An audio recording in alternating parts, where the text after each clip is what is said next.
Yerp. What up? What up? What up? What's going on? What's going on? I didn't expect my sounds to play so quickly. As soon as I switched scenes, that was kind of funny. What's good? What's good? Happy Friday to anybody that's in here. Thank you for joining the boy.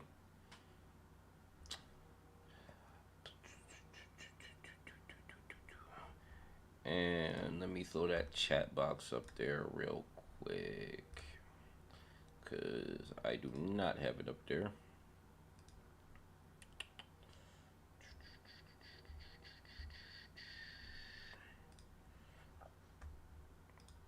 Alright, it's up there.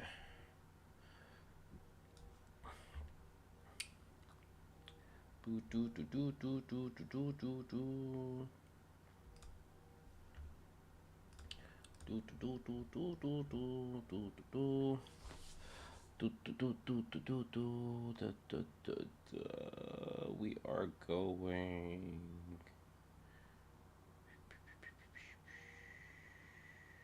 Sorry, I changed some settings on here, so I was just trying to make sure I got it right.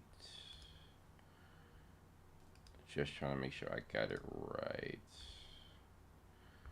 Okay, close. It doesn't even. It doesn't even work. Doesn't even work. Oh well, no sweat. All right. So again, happy Friday. Thank you for anybody that's joining me. I hope I'm coming in clean. I hope everything's good. I was messing around with my settings, so I think everything looks good and clean. I'm in here. Oh my God, we got a lot. We got a lot. Listen, we got a lot to talk about. Okay. Okay, that I gotta change why they keep coming in like that. So let me see if that fixed it. Go back to the close scene real quick. It did. Cool. Bet. All right. So where do I even start with the chapter? Like, should I just go straight to the comments?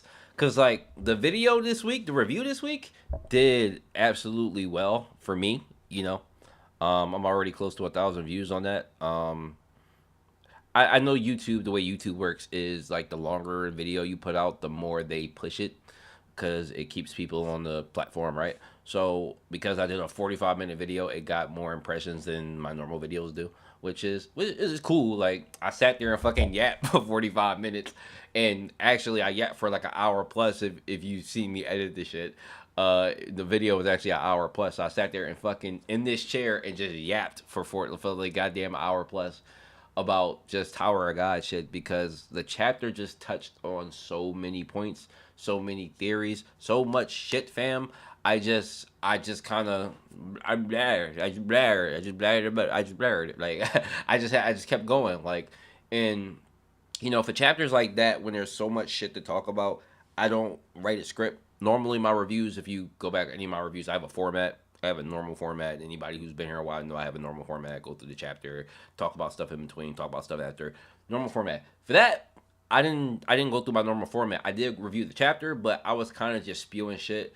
And I do have a couple of reviews like that when it's chapters like that. It's this good. I can't contain all my thoughts, and sometimes I can't even get them all out because I did miss some points in that video that I probably should have covered. I just when it's so much shit like that, I can't write a script. It's just too much. It takes too long to write a script. It already takes me like 15 to 20 minutes to write a script all the way out and then go through it and then practice it so I can do just one straight take.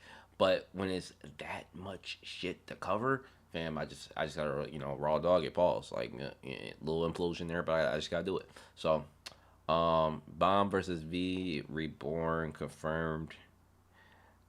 Bomb is V Reborn confirmed. What? All right. First of all, where my chat box at? My chat box is not on screen. So what the fuck? What the fuck? What the fuck?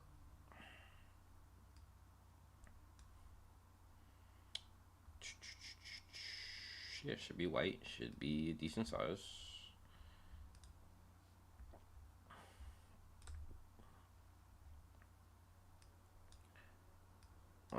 That's what happens when you change shit and you don't really you really don't still know how to use the shit. I'm still I hate to say it, but yeah, Streamlabs is a little different than the normal OBS. So I thought I had it up there. I don't see why it wouldn't be up there. I don't see why it wouldn't be up there. Yeah, I got everything that's supposed to be up there. So whatever. I'll fix it if I have to. But anyway, so I feel like I should just start with the YouTube comments this week because I have like 30 comments in the comment section. I feel like I should just start there and just go from there. I mean, because I could start blabbing, and I don't know if y'all want me to just start blabbing. I don't want to start blabbing. I think we should have some structure for this stream. So I kind of want to go over the comments because I haven't read everybody's comments. I responded to a few, but I have not checked them all. And I think it would benefit me or behoove me more to kind of start from there today versus getting to it late because there's so much and then people have so much to say. I don't want to be up here 4 hours. I normally try to do a good 2, so I think I'm gonna start with the comments. I think that's just a safe place to start. So give me a sec while I pull that up. But I hope everybody's taking care, doing well. This Good Friday. I am exhausted like shit. Not even because of work last night, only because like I usually go to the gym after I get off work, and like I did like 2.5 hours today. My body is fucking cooked right now. I am super cooked.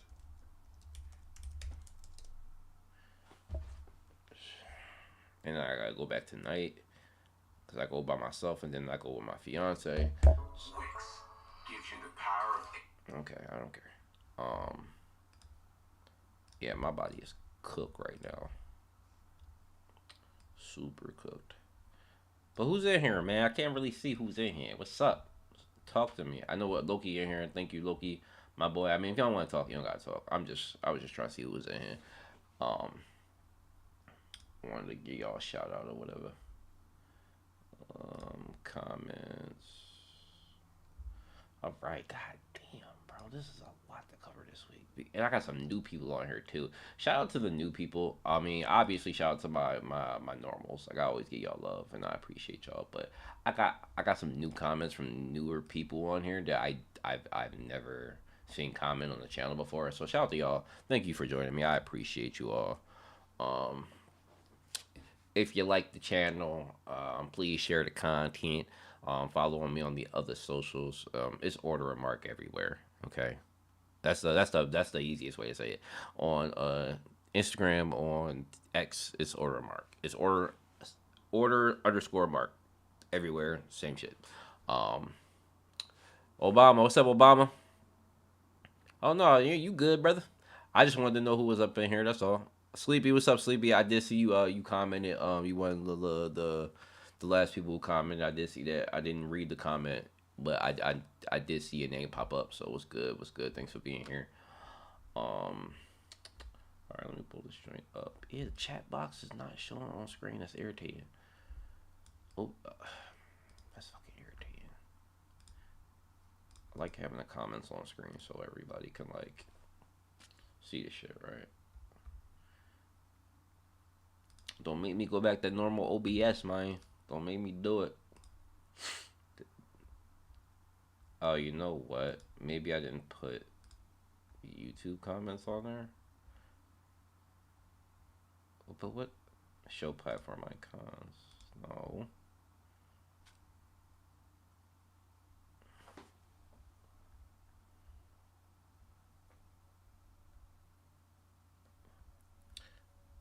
Yo, like I know I'm 31. I'm not fucking old, bro. Like I'm not fucking old. So like when shit don't work for me, I be getting that old man feeling sometimes. Like yo, like what are you doing?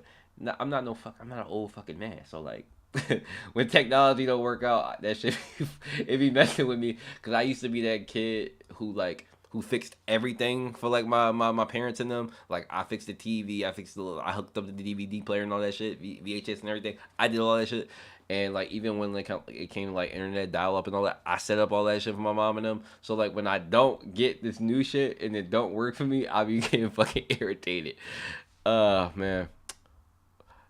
Big Job. What's up, Job?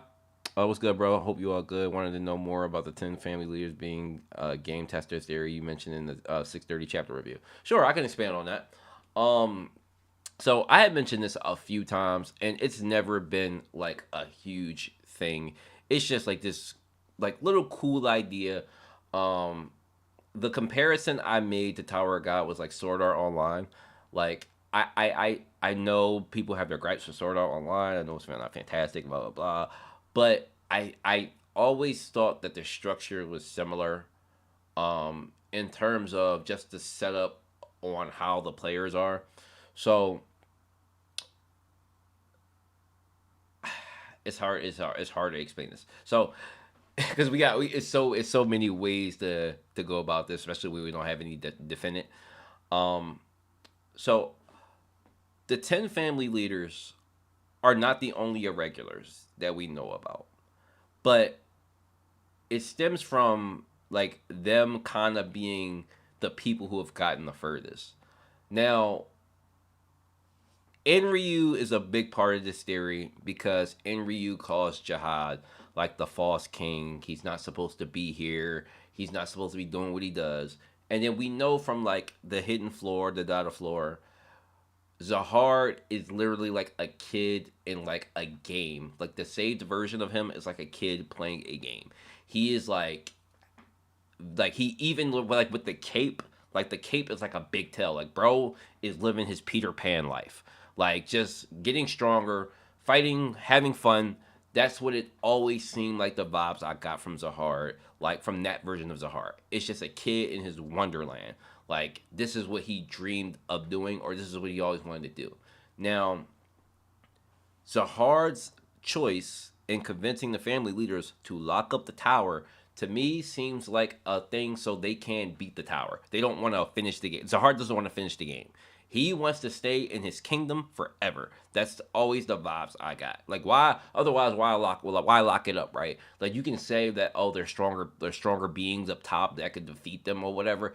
I personally felt like Zahard, since he became king and kind of started controlling shit, and even his whole thing with how he controls the tower. Like man, like first of all, the tower wasn't even being controlled by like Zahard. It was ran by the administrators and Hedon.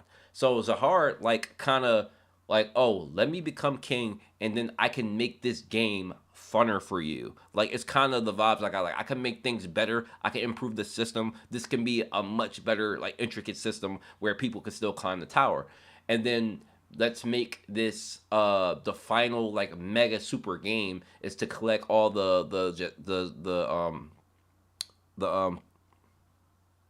13-month series, and the ring is like the ultimate, and the rings are like the ultimate quest to open the door. It's like this super duper ultimate quest, right? I've That's always how I looked at it, but he set it up in a way where it's impossible to beat. And I guess like somewhere along the line, Hedon peep game, and Hedon's entire goal. So Hedon is the top administrator. I've had arguments about with people about this in the past, but I think it's pretty clear that Hedon is the number one administrator. He's at the beginning. He's the one that explains shit to you, and he can hop. He's the only administrator that we currently know about that can hop on any fucking floor. He can go anywhere he wants throughout the tower. So does that not scream like master administrator to you? Now, there's an administrator on each floor. What does that sound like? It sounds like a game server. It sounds like a game server where there are different levels and there's somebody managing each floor. And if Hedon can travel to each floor, I imagine that all these administrators report to Hedon. They stay on their individual floors and they report to Hedon what's going on. So with the whole Zahar thing, and I know I'm supposed to be tying this into the beta tester thing, but I'm just kind of explaining on how I'm viewing everything. Hedon, his entire goal is to have people climb the tower. That's it. He does not. I know a lot of people think like Hedon's the master manipulator behind everything, and which he is. But his goal is to open up the tower again, in my eyes, because after so many years and after figuring out what he probably did figure out Zahard's plan is to never ever have anybody finish the tower. The only thing he can do is to get other people to do it and kind of manipulate shit in the background to kind of make the family leaders turn on each other. Because if Zahar loses his friends, which they're already kind of at that point, but if the 10 family leaders break up, they go to war, blah, blah, blah, it causes Zahar to possibly have to like give in, or it could ruin his shit and it could open the tower again. But Hedon cannot directly, because what, like, if like, just look at it, Hedon could technically just like shut all that shit down and just open the tower back up, but he can't. Like, he is a administrator. He has to let people play the game, but he can put things in the back of your mind. He can give you stuff that you ask for if you're worthy of it, like immortality contracts or whatever. Like, obviously he had to have a say in these things. I don't think the 100th floor administrator just said, "Hey, I'm gonna give you guys immortality." No, it probably had to go through Hedon. Like, oh yeah, give him that shit. Like, whatever. Like, so the 10 family leaders I always thought were beta testers, and Enryu calling Zahard the fake king to me sounded like somebody who did something that they were not supposed to do. You were not supposed to cut the tower off and start running shit, bro. You were not supposed to do that. But like, Enryu is a massive question. Like, he is like a super duper massive question in the story. So somebody who just popped up on the floor and just delivered these thorn weapons for somebody in the future sounds absolutely insane. You know what that sounds like to me? It sounds like they created this bug, which is bomb, the bug. They created a bug that is kind of a flaw in the system that can do shit that they can't necessarily do. And Enryu was not an administrator, but a type of, what do you call those characters that kind of, would you call those administrators? Like, the example I use, this goes back to Sword Art Online, is if you watched it, and if you haven't, I can explain it. Sword Art Online, the 3rd or 4th season, is where Kirito and some people, they log into character. No, it's not Kirito, but they log into some characters that are already pre-made. They log into characters that are already pre-made that got crazy stats. That's what I thought Enryu was. Enryu was like a pre-made character that was already super duper, like, there's no history behind Enryu. Nobody's heard of him. Nobody's seen him climb the tower. No shit like that. So how does he just pop up on the floor and absolutely decimate an administrator? First of all, killing an administrator is fucking damn near impossible. That is damn near impossible. We don't even know if Zahar can do that. So, and if arguments can be made, he can't. So killing an administrator is almost damn near fucking impossible, bro. But this guy can do it. No, that's a pre-made, to me, that's a pre-made character who was built to like travel throughout the floors and to kind of like not necessarily monitor the game, but do shit kind of like what do you call some what do they call that? Like a debug room type shit. Like, so Enryu's this guy who, like, okay, I can't necessarily affect the game. I can't necessarily like kill the players in the game, which is the beta testers. Enryu can't. I don't think he can directly kill them. I think that's impossible. So we're gonna create this bug. I'm gonna leave these weapons for this bug. So when he gets up here, he's gonna fuck shit up. He's gonna be strong enough to fuck shit up. Mind you, the timeline that Bomb has entered the tower compared to how long the tower has existed, Bomb is relatively young as shit. So, like, what is it? The period between where Bomb fought White and now, isn't it only like a couple of weeks or some shit? Between when Bomb fought White and to now where we currently are, I think it's a couple of weeks or some shit. So, like, the timeline is moving fast as fuck. It's moving fast as fuck compared to how long the tower has been around. So, to me, Bomb is like the bug who is absolutely skyrocketing extremely fast on some Luffy shit. Like, Luffy being as young as he is in the One Piece world, and Luffy absolutely skyrocketing to fucking Yonko level in 2 years. Don't get me wrong, it's not, I don't hate the idea of his main character shit. That's the way shit gets written. But that's kind of what's happening with Bomb. So, like, and even the thorns are like a boost to him to, like, get him to, like, their level type shit. So, Ooh, I'm fucking I'm fucking right. Hold on. I got my coffee. I got my coffee. But the reason why Zahard to me, and I see you, Rand. What's up, Rand? The reason why Zahard to me has never ever, because if you read in between the lines, Zahard has never ever given a fuck about Tower-born people. He has never ever. The only people he showed a slight credence to are people a part of the Zahard army and his princesses. But if you watch Zahard and read in between the lines, especially when Cool and Edwan mentioned that like V was very like he was a people's person. He was nice to everybody type shit. He was a good leader. Zahard never kind of gave off that type of vibe.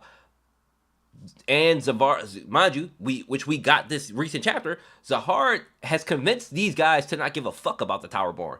And which clearly that means that Zahard never gave a fuck about the Towerborn. I've been telling y'all niggas to think like this the entire time.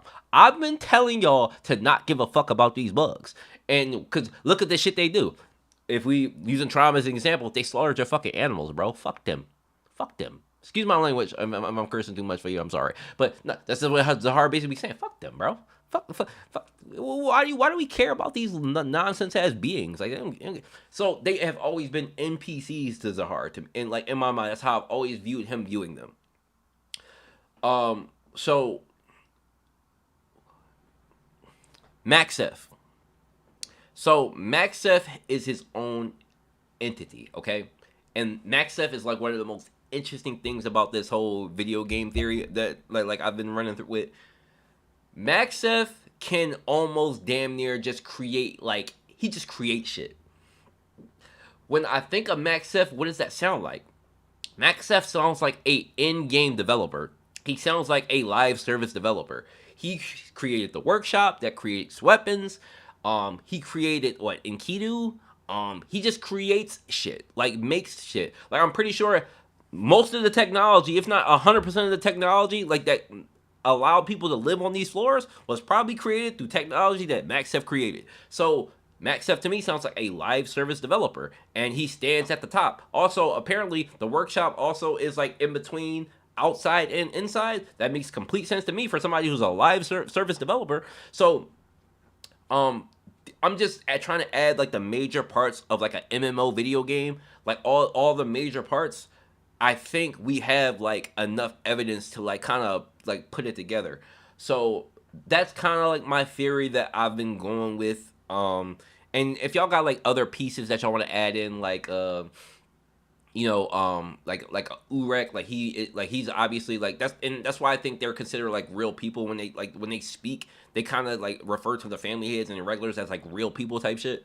So yeah, if you got any other parts of an MMO game that you think like that makes sense with this theory, then please add them in the chat or whatever. I would love to get more pieces to it. But that's kind of how I've always thought about it. And then when I see Guardian calling them beta testers, and then he wants to also he exists to like make them stronger. It's just like, hello, is this like not like a training room? Is the right spot not a training fucking room? Is the data floor, which is the hidden floor, is it not a saves point? Is a save point literally a save point? Like I'm getting video game vibes, bro. Like I really have always gotten video game vibes from this. So yeah, it's just a fun little thing. And if it turns out all not to be true, and it's just a story built around that concept, that's fine too. I can live with that because I agree with some people who have gonna like listen to me talk about this before. It would be kind of whack if this all turns out to be some kid playing a video game at the fucking like sitting down playing a video game. Like I get it, that's kind of whack. I get it, so that's fine. I would kind of agree, but even if it is like okay, like we're in the video game. The video game is cool as shit. This story is good as shit for a video game. Like fuck, like I would play that shit. So yeah. All right. I think I ranted enough about that. I don't know why I can't get my chat box up though. That is irritating me. I want to get my chat box up. Shout out to 15 people in here. Appreciate y'all. Happy Friday to y'all. And myself obviously. Yeah, I can't get my chat box up. know why I can't get my chat box up.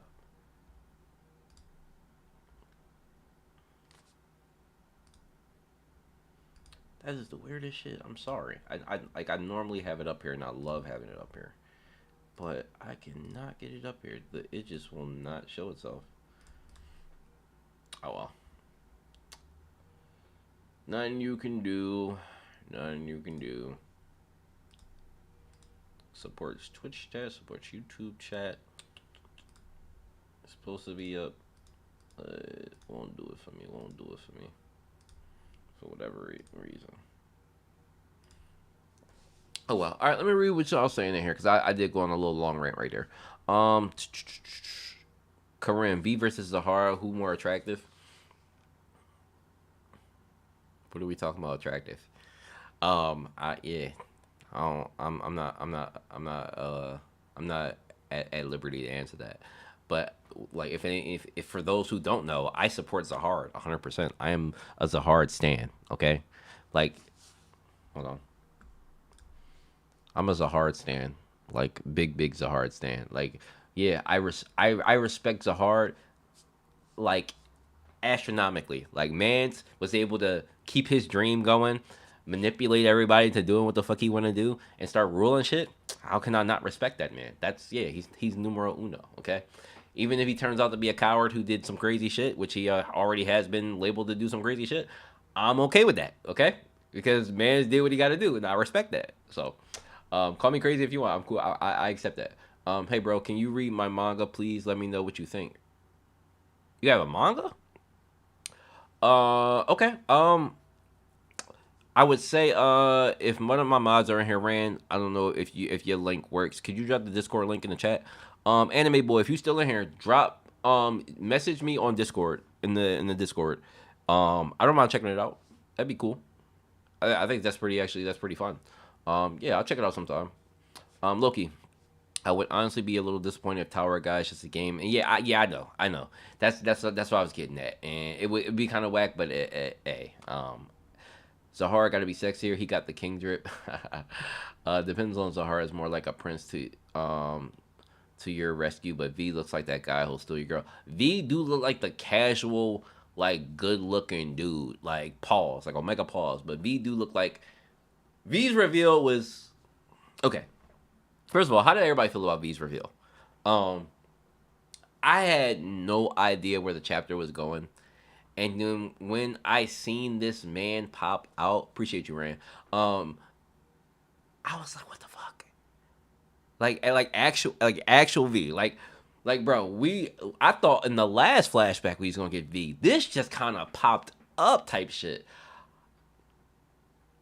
Man, it's been a long time coming. It's been a long time coming. We got V, bruh. Um, yeah, yeah.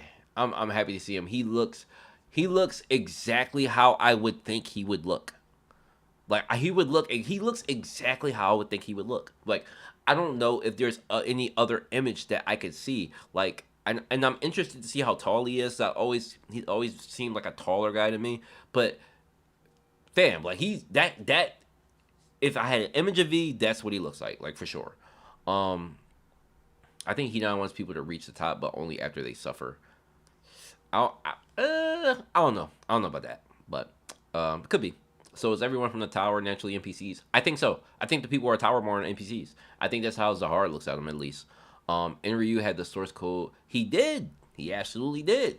Just Enryu and Phantominium, they were both like. I know Phantominium is not a part of the story, but I take the same thing for Phantominium.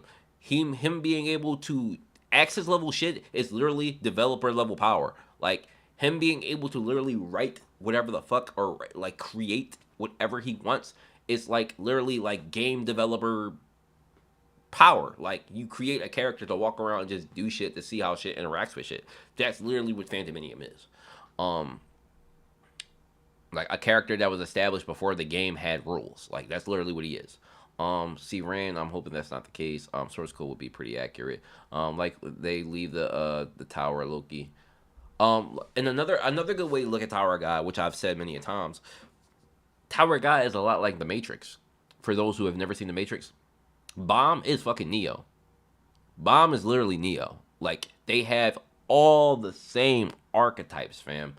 All the same archetypes. Like quick to came out of nowhere, quick to learn. Fighting is like the one that has been like prophesized. Like even like the architect dude who Neo meets in the white room that's viewing everything. That is literally what I think Maxef looks like. A dude who's clad in all white, sitting in a room watching everything going on. Like Neo and Bomb, like if you have never seen the Matrix, I swear Bomb might have been modeled after Neo. I swear to you. Um, but yeah. If they're already probably if they are NPCs, they'll probably get deleted if they leave the tower. But I think it's cheapens it a little if they're NPCs, but Zahar don't treat them as such. No, but here's the thing though. Whether they're NPCs or not, that's a concept that Zahard uses. They are still real people within their world. That's the whole thing. That's why I think there's a confusion between the family heads on why they can't necessarily cut these people off because they still have human interactions, they still have blood, they still die, they still are real within their world.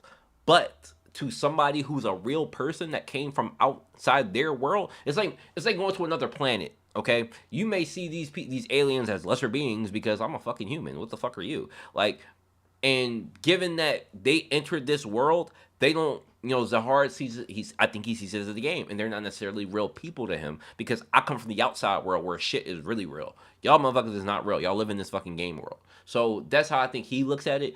But they are still real people within their world. If you understand what I'm saying, like they have feelings, they have family, like they do all the same shit we do. It's just that compared to the family leaders, they're not the same.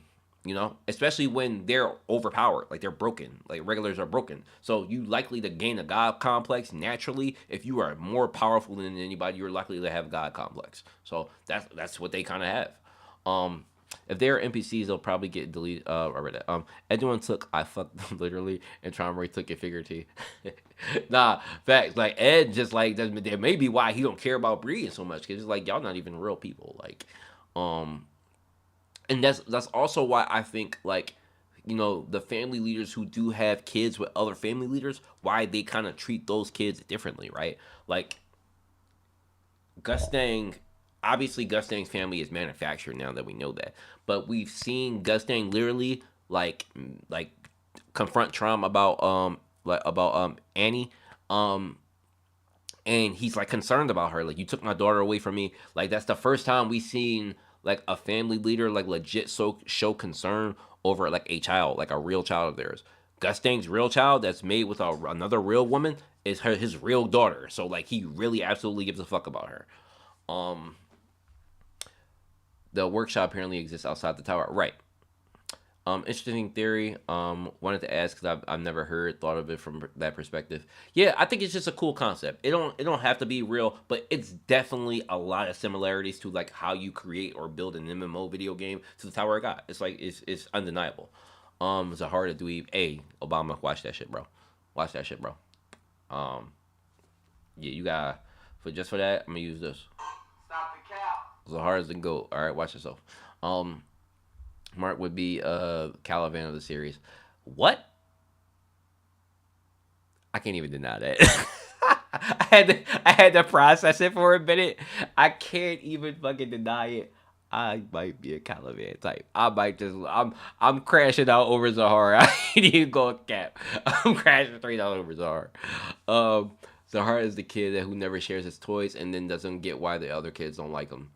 This is a fact. And Zahar is the one who crashes out over women. Like he crashed out over Arlene. Like fuck V. Everything is for Arlene.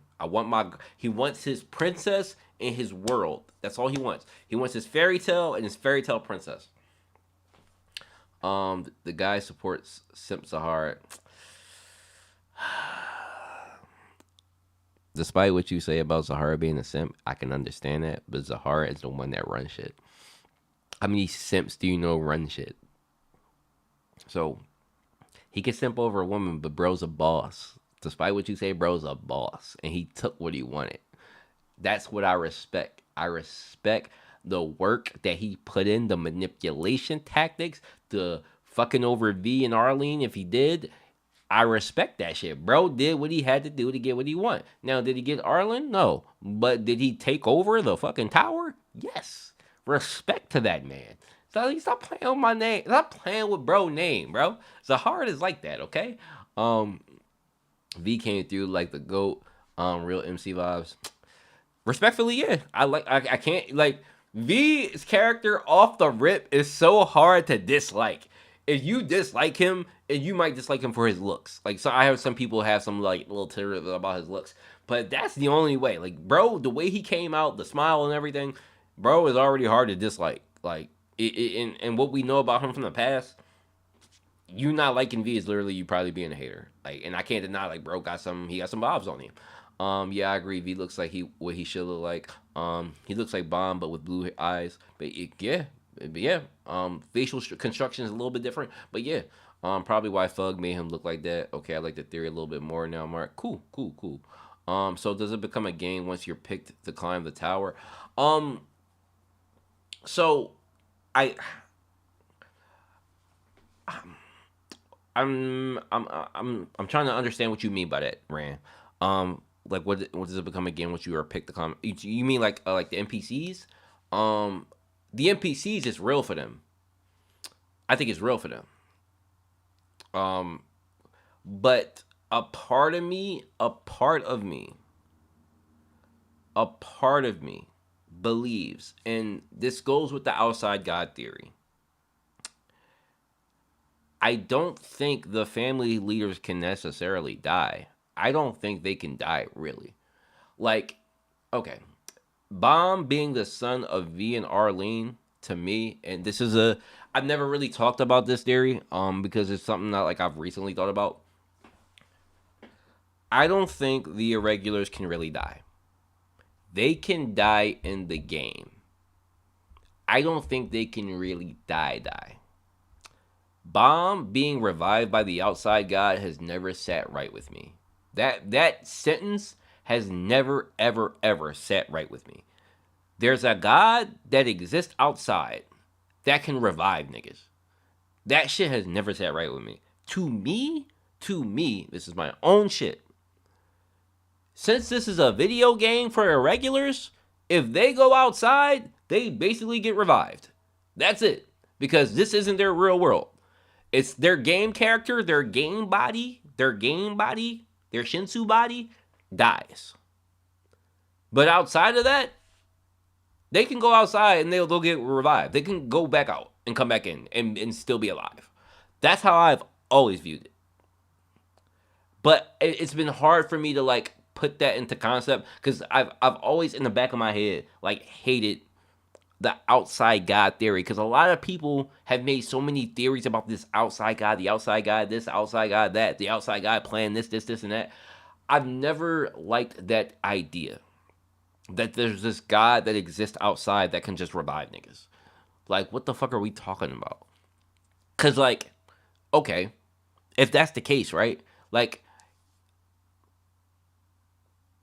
I find it hard to kind of understand that Arlene, if she got outside the tower with Bomb, and then like another theory is that Bomb possibly killed Arlene outside, then why wouldn't the god just revive Arlene outside? Like if she died outside, why wouldn't he just revive her?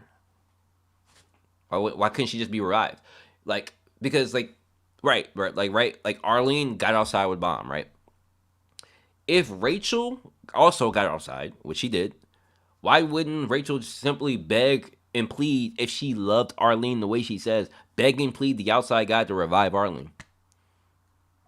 And you've never heard her like kind of talk about that or mention anything about that, like, oh, I begged them to bring back Arlen or whatever. I've never heard anything kind of revolving that. So to me, it kind of sounds like my own shit. If you're an irregular, if you go outside, or if your body's brought back outside, you're alive. Or even if you die in the game, it's possible if you die in the game, you simply just get respawned back outside. Like, even that's a possible concept.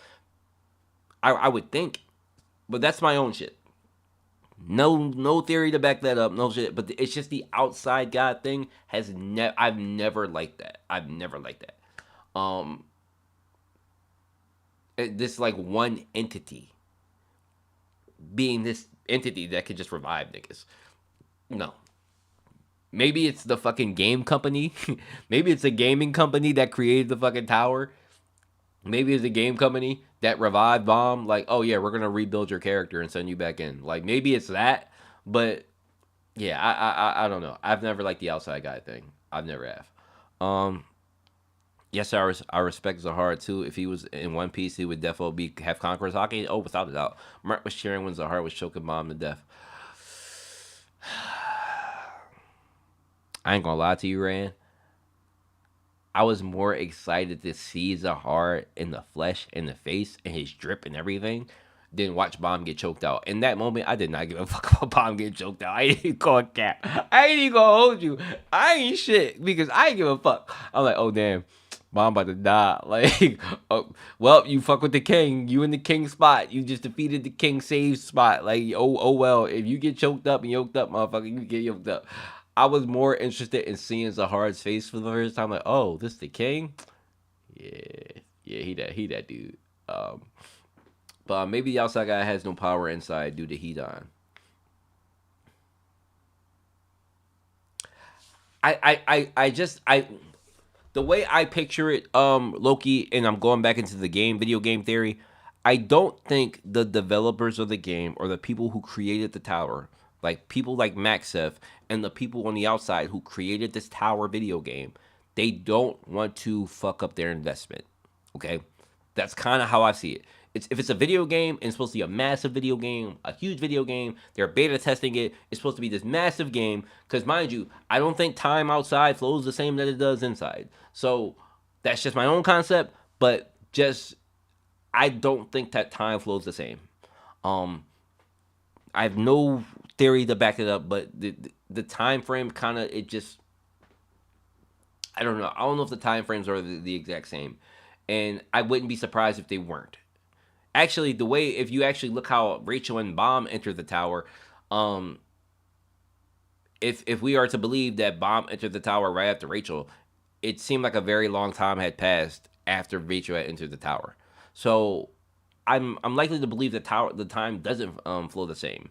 So I just think that they invested all these resources into this game, and that they can't destroy it, and they don't want to destroy it. They don't want to like do anything to fuck up the concept of the game. Like if Enryu came in the tower and just murdered Zahard, it would fuck up like just the how the world is set up. If you understand what I'm saying, like imagine a being just popping up, like just in our world. I'll use our world for example. Imagine if a like Zeus popped up in the sky right now and just started throwing lightning bolts at all the fucking leaders in here, like all the presidents and emperors and shit around the world. Imagine Zeus just popped up in the sky, just started eliminating motherfuckers that he don't like. That would destroy your reality. Like, why would I climb this tower if a motherfuckers like that exists? Why would I play this game as an NPC? Like, because these NPCs have they have their own thoughts and their own concepts and what they're supposed to do. I think that's what creates an authenticity in a world like that. Is that you don't necessarily make them bots; they have real feelings and shit. So imagine in a world where Zeus pops up in our world and just starts hitting motherfuckers with lightning bolts that he don't like. Like that's fucking up our world. Like no, like that destroys like the reality and how everything is set up. Like we wouldn't be able to function with that thought. So I think it's a similar thing like that where the reason why, because people have always asked the question, well, why didn't Enryu just go fuck up Zahar himself? Like why is he waiting for a bomb to do it? Well, I think there's a way to do it. There has to be a way to do it. So irregulars are already a broken concept, so they can use bomb as a way to kind of get to that and do that, but there can't be somebody that just literally walks into the tower, goes to the top floor, murders the top guy who has spent thousands, tens of thousands of years building up this world, and he just gets smoked. Like that's kind of what Phantominium did. That's kind of exactly what Phantominium did.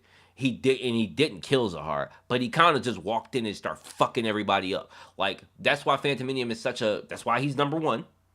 and that's why the idea of him and why they said he's not, see, it could be retcon, but said he's not going to be a part of the main story because the concept of somebody walking in the tower and decimating everybody with no shred of like remorse or not giving a fuck or like, fam, like the idea of that is insane. So yeah.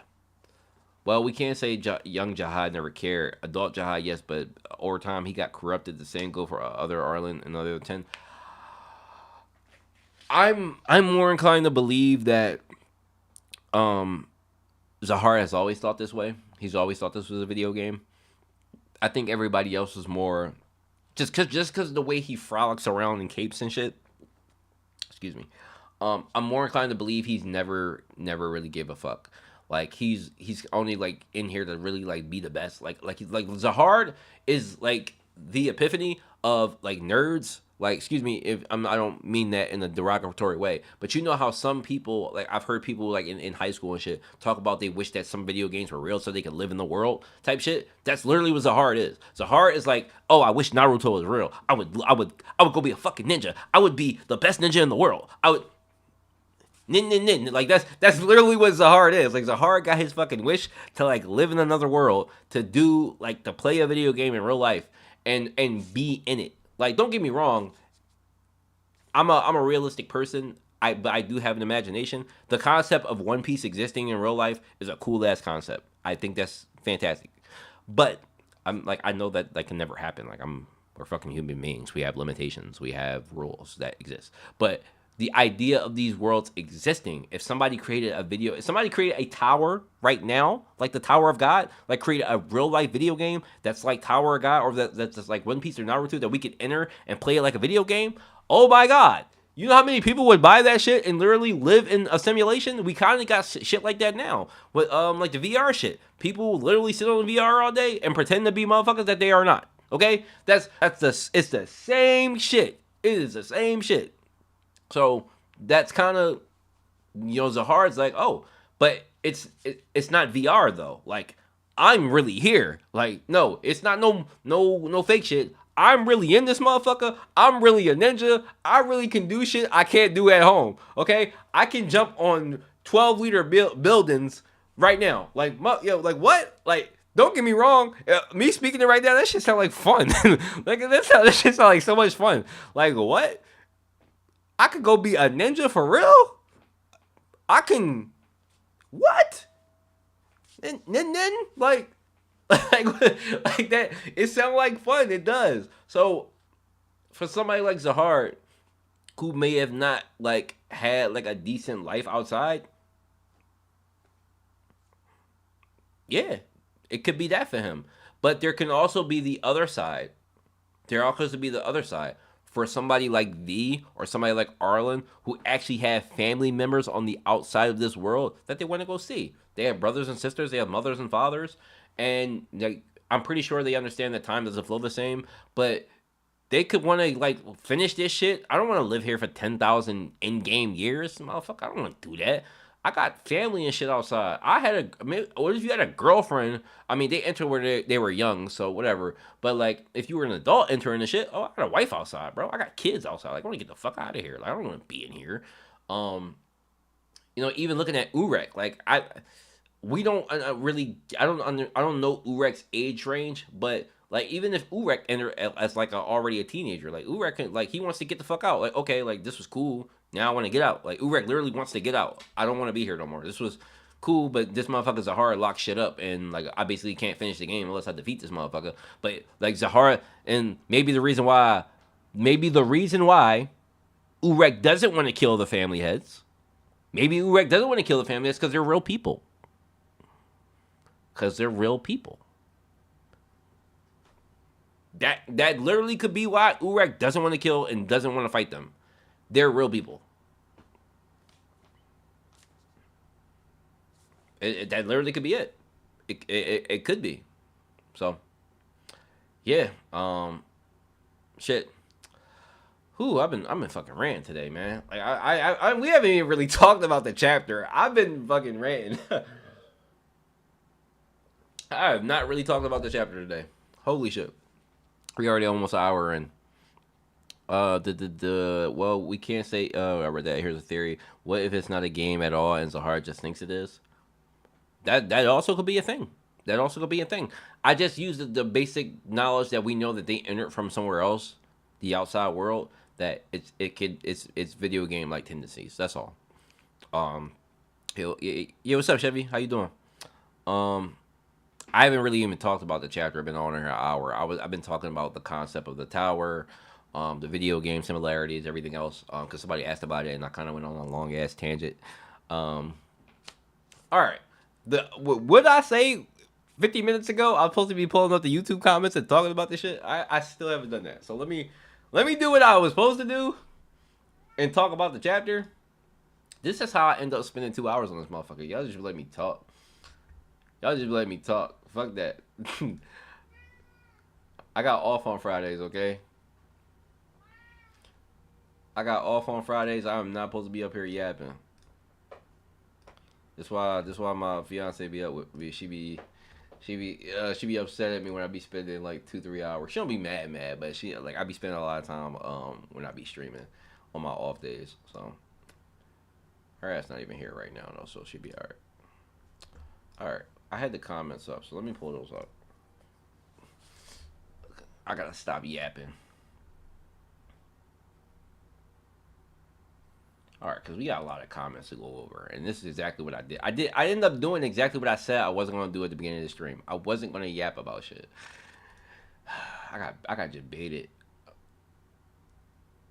I got fucking debated like a motherfucker. Nah, let me not blame you. I did this shit. I started yapping. What am I doing? Window capture. Add source. Options. YouTube Studio. There it is. My dude already got that in the data floor arc. How can the Tower of God be a game? I'm sorry, Fancy. I went on a long ass rant, and I'm not going to do it again. I'm sorry. If you want to go watch this stream back where I started from the beginning, you can. I can't get lost in that concept again. The people that have been here kind of sat here and watched me do it, so I'm not going to do it again. So sorry. I should probably polish. I should polish a video though, explaining like what exactly I be meaning about shit. So maybe I'll start working on that. But one thing we can't deny that the series has a massive, and I'm talking massive similarity to video games. It does. The way it's set up, the concept of administrators and games and in games and um saved versions and like the it has a massive easy definable like similarity to how MMOs and video games are made. It's like, and it could just be a concept. That's fine if it's just a concept. I can accept that. But it's also the possibility that it's not. There's also the possibility that it's not. All right, let me get these things up here.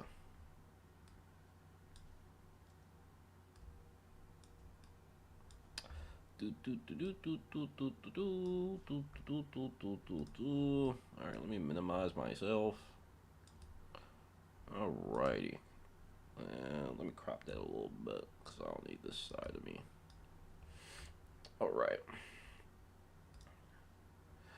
Alright. Debated. Yeah, I'm a old low key. I don't like to call myself an old man, but I be saying old shit. Motherfuckers do not talk like that no more around. I don't think people talk like that anymore. So this first comment I already replied. This is my man First Mate. Appreciate you, First Mate. First Mate has been around a long time. That's my guy. Been like a year plus. Yep, it's been a year. That's crazy. That I knew it was a year. Yeah, appreciate you, First Mate. One of the early guys. What happened? I was watching the vid. He just talking about I hadn't uploaded an initial video, and then it got copywritten for the music in the background, so I kind of had to re-edit it and re-upload it. So that's all that was. But First Mate, my guy, I appreciate you. You already know. I know you're gonna watch this back, so thank you per usual. Let me get a like in there. All right, Borzy. So Borzy gonna open it up for us with some shit. I think it's a good way to resolve this fight. When Evankill was going out, and the administrator had to step in. Yes. So what would happen if the two were fighting seriously is out of their hands and Gusting knows that? Do we think that Gusting took that into consideration? I don't know if Gusting took that into consideration. I don't think he gives a fuck. And if what he's doing now was approved by the administrator is obviously watching everything that's going on. Like let's not get that twisted. The administrator is watching everything. He approved of the fucking chess piece game to begin with, so of course, he's watching the family heads. So I don't know if Gusting took that into account. The administrator really might not give a fuck.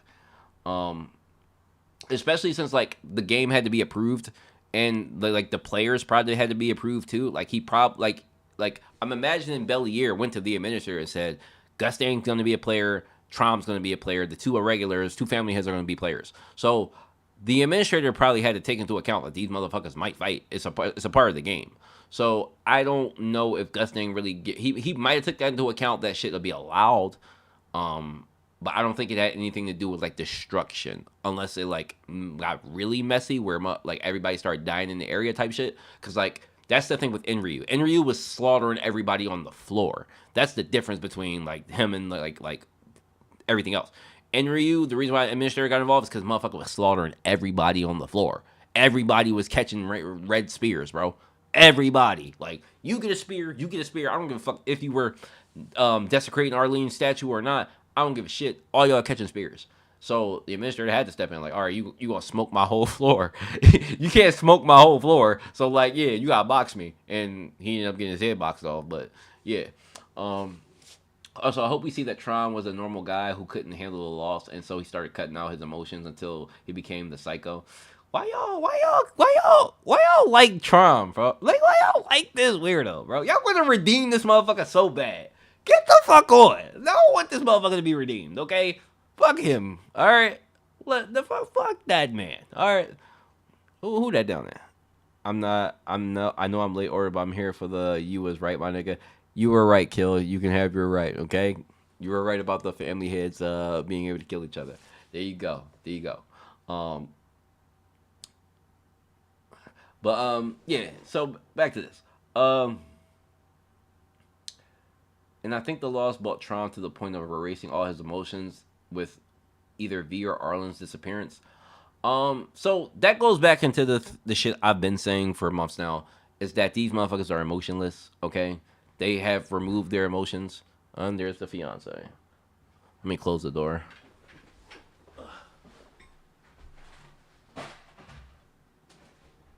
I'm streaming. Don't bother me. You hear me? Yeah. Okay. Huh? Okay.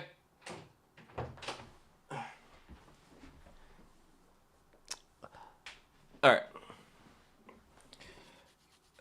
Sorry about that. The love has gotten here.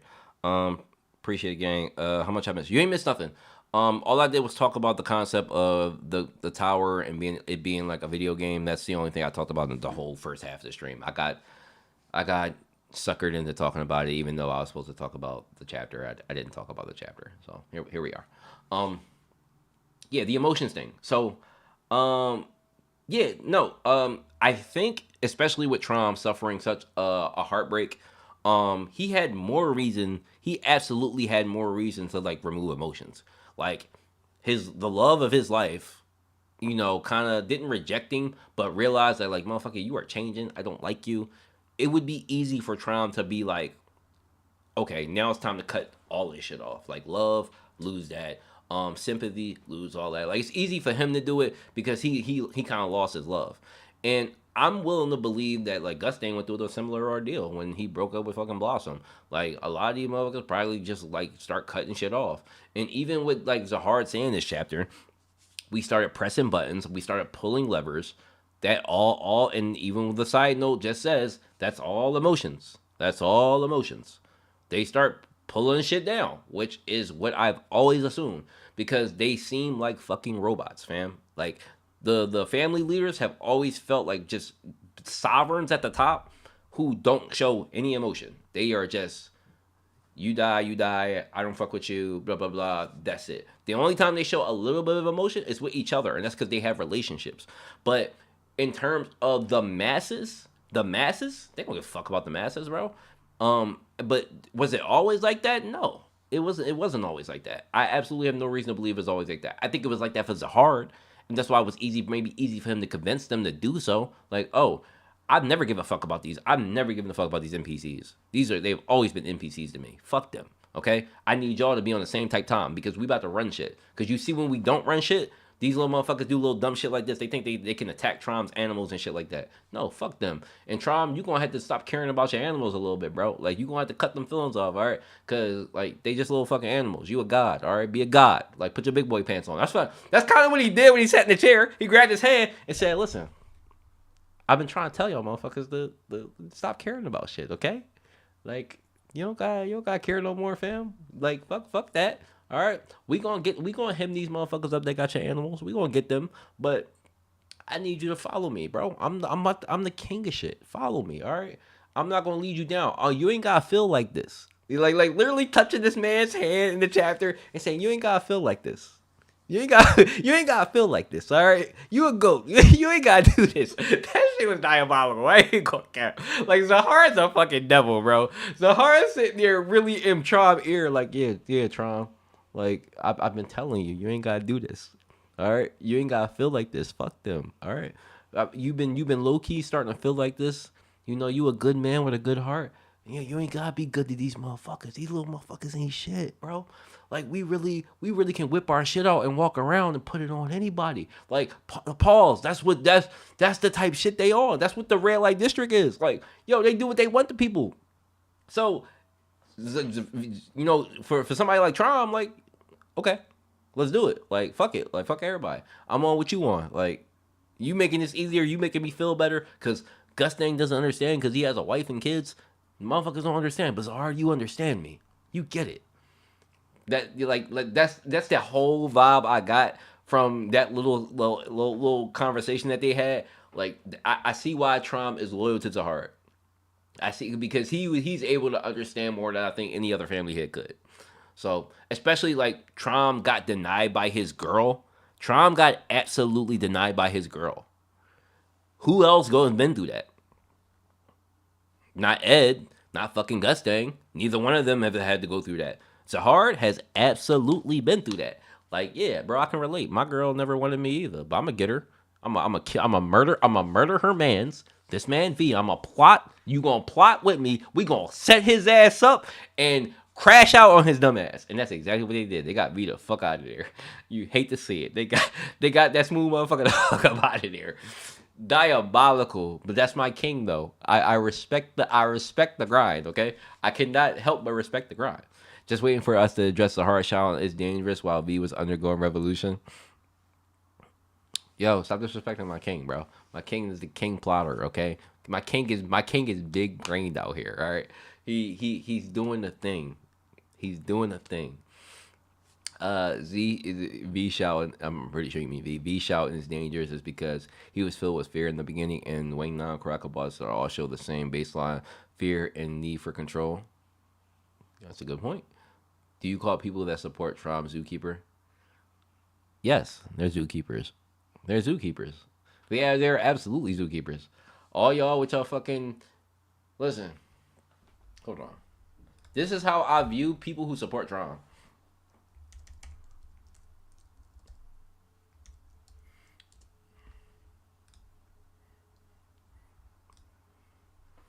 These are what people who support Trom look like to me.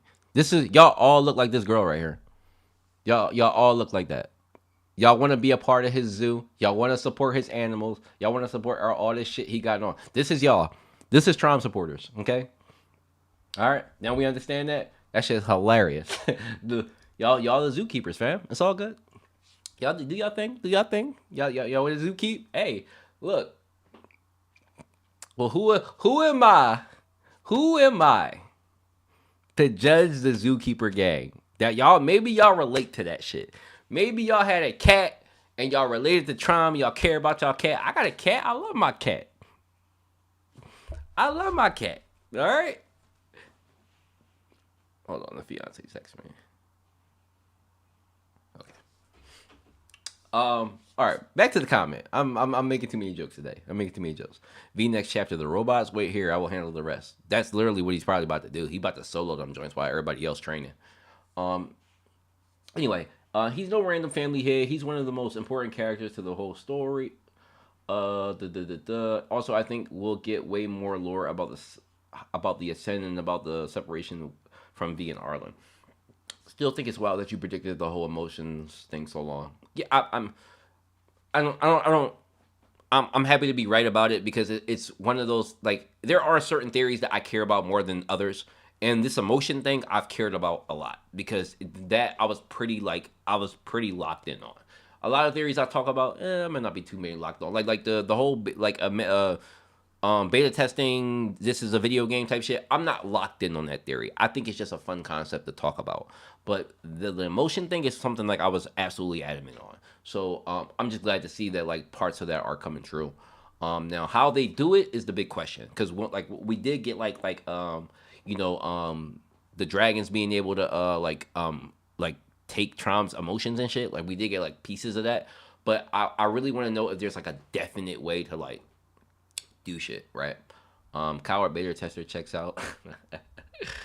But Borzy, my boy, I appreciate the comment though.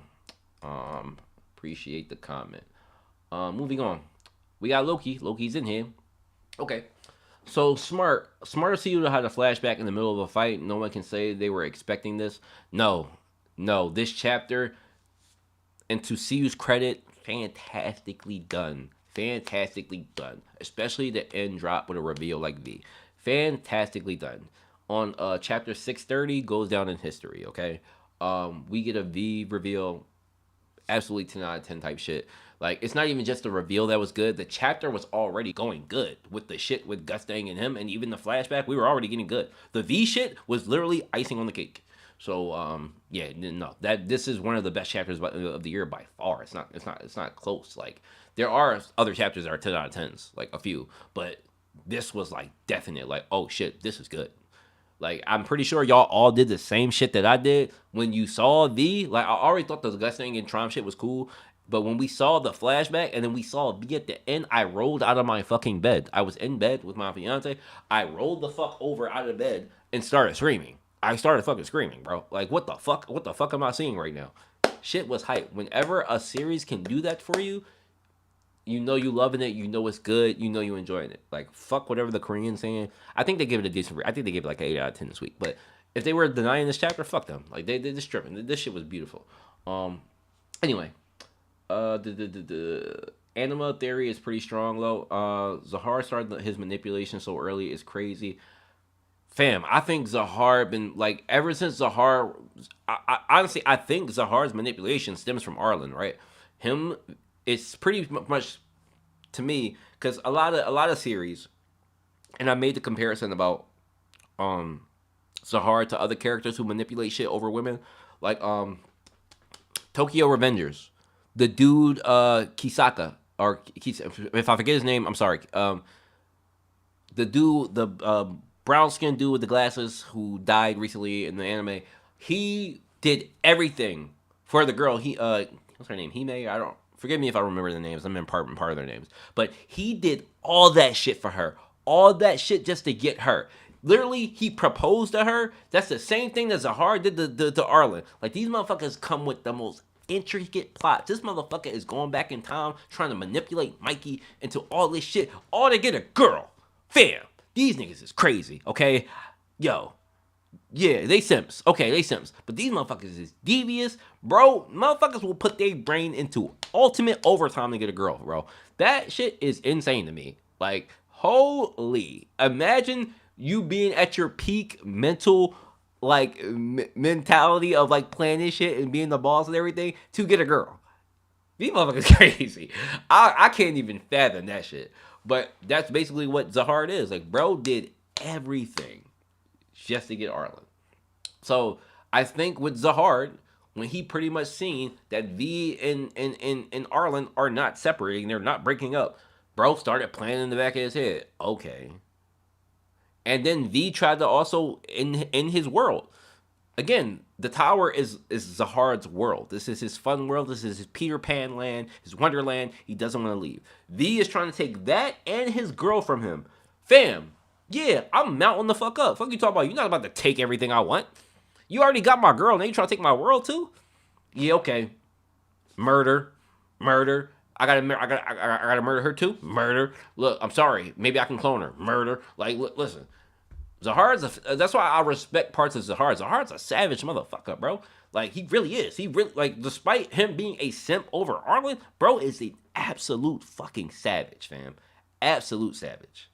Um, you're right about emotions being able to be removed separately, but what do you think the removal of memories are for? Just for clarification,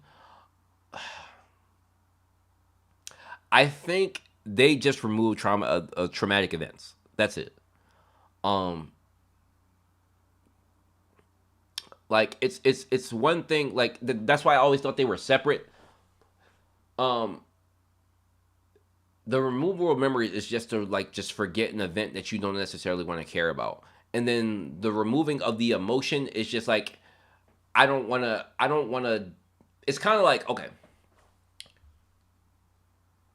I don't want to remember an event and not understand why I felt like what it was like to be in that moment, right? Like imagine being able to control your memories. Like let's just say you suffer a painful loss in your life. Let's just say you lost a child. And God forbid nobody in here ever does. Let's just say you lost a child. Let's just say you saw your child get murked in front of you. You would I'm pretty sure most maybe not everybody, but most people would want to remove that emotion of what that moment felt like and the memory of it because you will be traumatized for the rest of your fucking life, fam. You would be fucked up. You would be fucked up. Imagine somebody with you and God forbid it never happens, Merc shouldn't get your child in front of you. You saw it, you couldn't stop it, you couldn't prevent it. It happened. You're traumatized. Your life is fucked. You are fucked. You're mentally fucked. You're in therapy for the rest of your life, fam. You can't do shit about that because that shit's fucked with you. If we had the power to do that as human beings today, people would absolutely do it. People would absolutely do it. They would absolutely remove the memory. Actually, some people do it subconsciously. Some people go, when they say some people go insane, or I hate to use that word, but they go insane, or they go into like deep, traumatic, like memory shit. Like I don't know the exact terms for these things, but when people like kind of black out and like go through like real mental shit, that is them trying to suppress the shit that happened. It's literally the same shit. So this is literally, I think it's that. Like it's that. Like Trom's love of his life didn't want him. Trom is somebody like Zahar, but more so, I think, who doesn't get along with people. He doesn't get along with people at all. He doesn't get along with people at all. The one person in his corner that he wanted was this girl. She did not want him back because she thinks that he's changed. Imagine hearing that. That's gotta hurt. Especially when you just proposed. Like, my fiance, I proposed to her. We get married. If she said, yeah, you changed, no. Nigga, I'd be fucked up. Nigga, I'd be fucked up, okay? I ain't gonna hold you. I'd be fucked up. I'd be fucked up for a long time, okay? Shit, I might not get married when the thing is. I'd be fucked up. That'd be the last time I proposed to somebody. Shit, might be the last time I propose to anybody. That shit would fuck you up, bro. So I think, like, from a humanity standpoint, that's what that is. Like like the emotions part of it is obviously you don't want to remember the emotion associated with that memory. Like you don't want to remember what that shit felt like. And if I never gotta fall in love with anybody else, so I don't have to feel that again, I'm absolutely removing the love emotion from my body because I never want to put myself in that position again. That was the worst shit. And for precaution, fuck it, I'm not fucking with nobody. So that's what I think it is, Kill. Um, but if you remove your emotions, wouldn't it matter if you had the memory? The memory, I think it would because I think it's in a psychological concept of things. You would want to know who that person is and like what the attachment was. Like why did I care about? Like why is this popping up in my mind?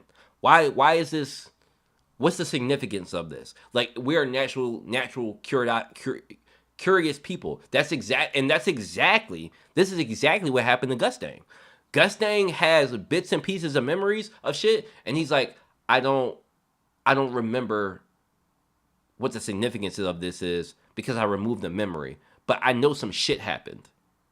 So it's the same shit. Like, we are naturally like, and Gustang even confirms this. You know that person that can't ignore the flaws and kind of gotta hold people accountable. I'm that guy. So he has to kind of dive into it because his natural curiosity, and it's also to fit like to fill his agenda as well. But your natural curiosity might take over in that. So that's my understanding of how this is going. So, what's up, Cam? Not really. If you remember something and feel nothing, it's completely different from if you remember it, it tears you apart. Yeah, but yeah, like I said, I think it's the concept of if you remember something and you try to remember why did I feel that way about that? Like, you might try to dive into it and try to you might re-traumatize yourself type shit. Like, imagine forgetting a traumatic event and then remembering it. You might re-traumatize yourself. So some lose too deep to heal or forget unless you had like a new child love. Right. And that does, and realistically, that does happen to people. People who have like mental breakdowns about certain shit that happened in their life, they forget the event. They like go through these things where they forget the event, and like a part of therapy is trying to walk you and talk you through the event. And when they go back to that event, they re-traumatize themselves. Like that's a real life concept that happens. So, yeah, you might not want to, you know, like, people really do put on mental barriers in their head to forget certain shit that happened to them in their life. Like think about, like, as like, I know it's a lot of guys in here. The first time you may have got rejected from by a female, like, you may not want to remember what that feels like. I don't remember what that is, but I'm pretty sure if I tried to dive into my memory to remember the first time I got rejected by a female, it would not make me feel good. It would not make me feel good. So no, I don't want to re-put myself into a bad feeling over some shit that happened years ago. Like, oh fuck, like, this person didn't like me for this. That would fuck me up. So, it's like when you remember something and you shed tears without knowing why. Yeah. It's those are like real life emotions. Those are like real life concepts. We will see. I will pause on that for now. I don't think Gusting let himself get killed. By the way, I do feel it's a failsafe. He's the type to have multiple plans to kill someone. That's fair. I don't think it is, but I like I said, I've said it in the review and everything. I do think there is like some plausibility for failsafe. I just don't think so because he never went serious from the beginning. So, a kill Gusting once all 10 did, including himself, bro. True. It's not like the Great Warriors were supposed to live this long or have busy schedules. They're not necessarily happy either. Probably a lot of lonely late nights. No, literally, Iraq. That's what Gustang said when he confronted Trump. He said, "Our existence means nothing anymore because we don't have a goal in life. We sit around building up territory, creating more family members that we don't care about because we remove these emotions to not care about things. So we don't give a fuck about our kids. So what's the point? What am I doing out here?"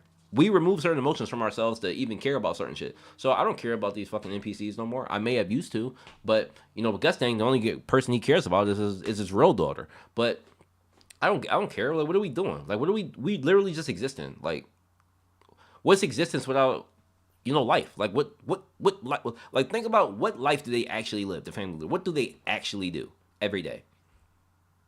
Nothing.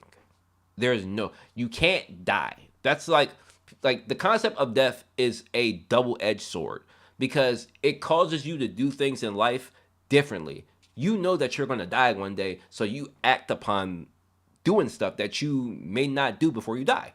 The popular term YOLO, like, you only live once. So people do shit, they act on shit, they take chances in life because they know they're going to die one day.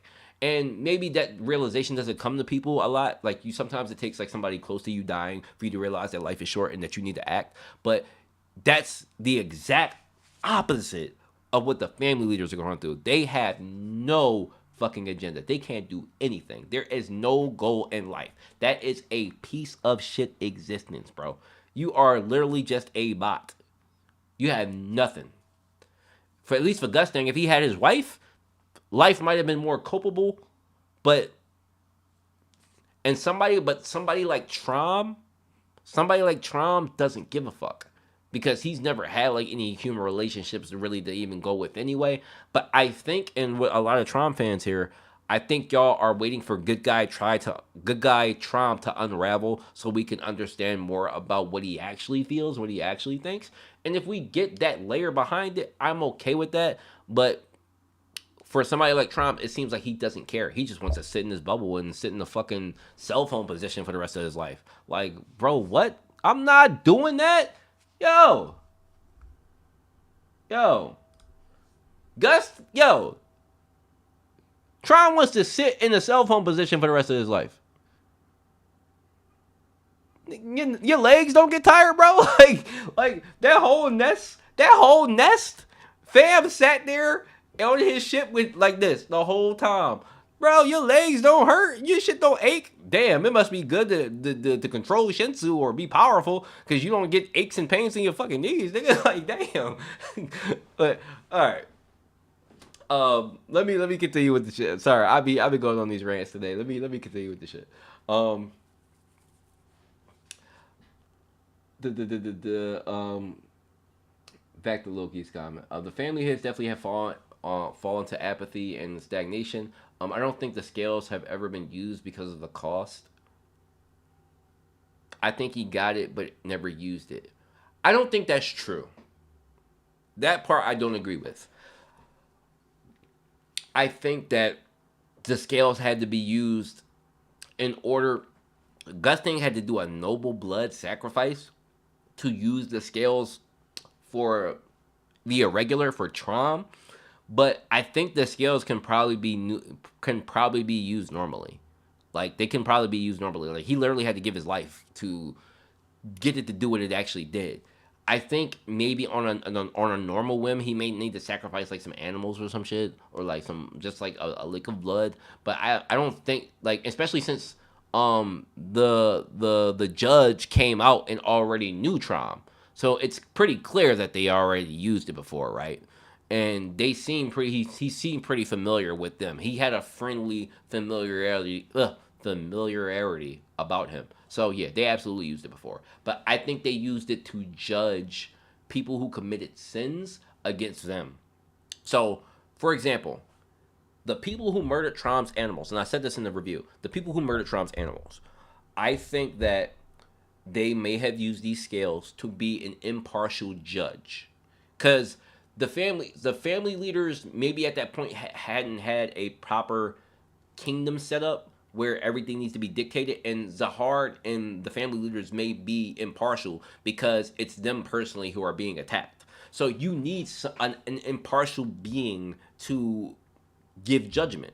So these scales, I think, are impartial. They don't serve the family leaders and they don't serve the people. It's a judge that's just judging the concepts of what's going on and is deeming whether something was right or wrong, and if somebody feels remorse about what they did or whatever. So yes, I think the judge is just a being that exists, and it may have passed judgment on people in the past who committed shit that the family leaders couldn't be like, oh, y'all personally attacked us, but they may have had general reasoning and may have been felt sorry about it. But the family leaders are like they're kind of dictators, so they would automatically deem you fucking guilty. So yeah, the scale is kind of an impartial judge.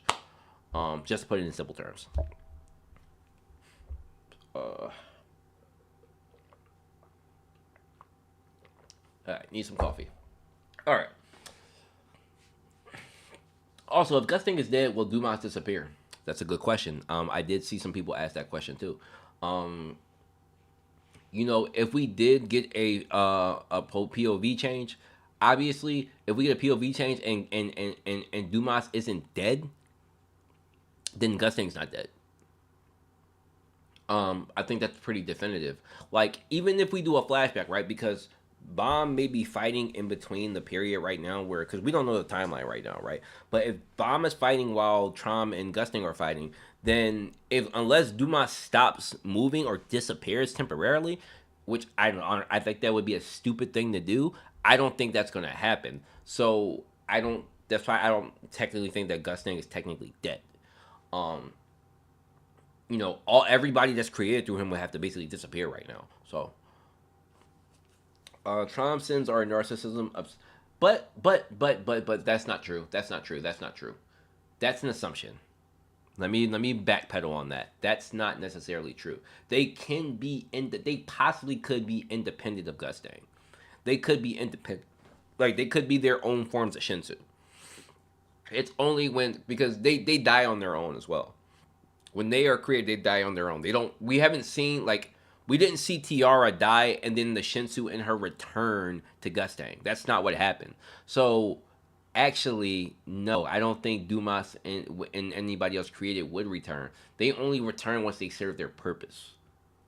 I think that's pretty much clear. So let me go back on that one. Traum sins are narcissism, obsession, possessiveness, and disconnecting himself from his soul. Okay. Those robots must OP as fuck. LOL, and that Tron hoodie was fire. That's the same black hoodie he been wearing. That John probably must be, but and Lee Rang is just like a '70s school teacher. Yo, I'm not gonna lie, Lee Rang fit was the worst shit about the chapter. I ain't even gonna hold you. Her fit was the worst thing about the chapter. Like, fam, she literally was like they might have came out the '70s like before they entered the tower because that fit is terrible. I think Hedon is the bug. Okay. I think he used to serve a purpose like unused apps, and now he's trying to force himself to add purpose again when new software has rendered his app obsolete. Interesting. Okay, I don't hate that idea. V reveal was crazy, bro. Came out jacked, and the Guardian not mentioning V to bomb is strange now.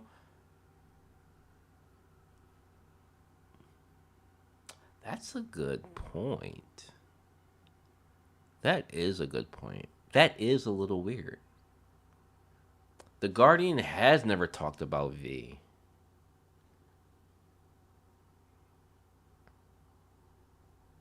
I'm a little stuck by that concept trying to think about that. You might be that is a little weird.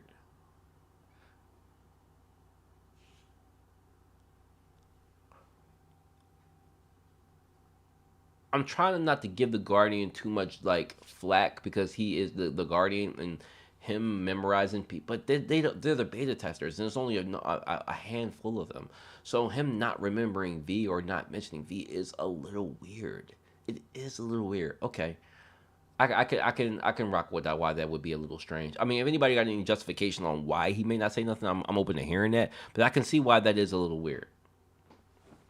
Um, I am still rolling with the theory that Bomb is V reborn, but we shall see. You know, POV switch chapter was a solid 9. Bomb being the reincarnation of V. Ugh. Like they like Loki and Loki has been like spouting this off. Like, okay, let's say V really died and then V's body got put outside. And then he's the thing that got revived and Bomb's body never got revived. Like that would be kind of insane, but no, I don't think so. Or like, I don't know. I don't know. Okay, well, I understand what you're saying though. That's always been a weird theory, but um, the three orders are all threats to him. Fug, Bomb, and Gustang. True. He also never called him his son, only the son of Arlen.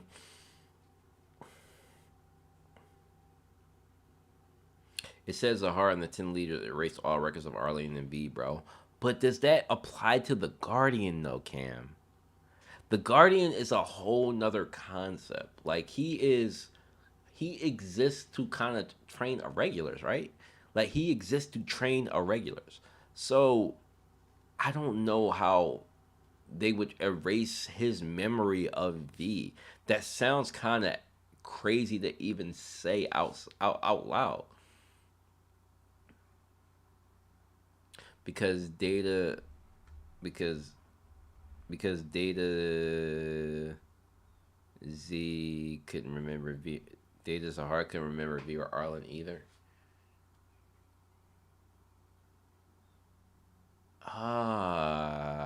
I guess you're right.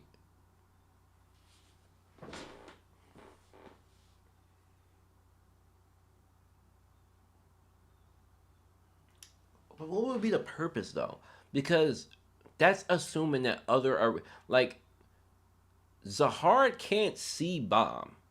Zahard can't see the concept of bomb. So it's hard for me to kind of understand why Zahard would wipe the Guardian's memory for V. I guess to cover all your bases is pretty simple to put it. Maybe I'm reaching a little bit, but okay.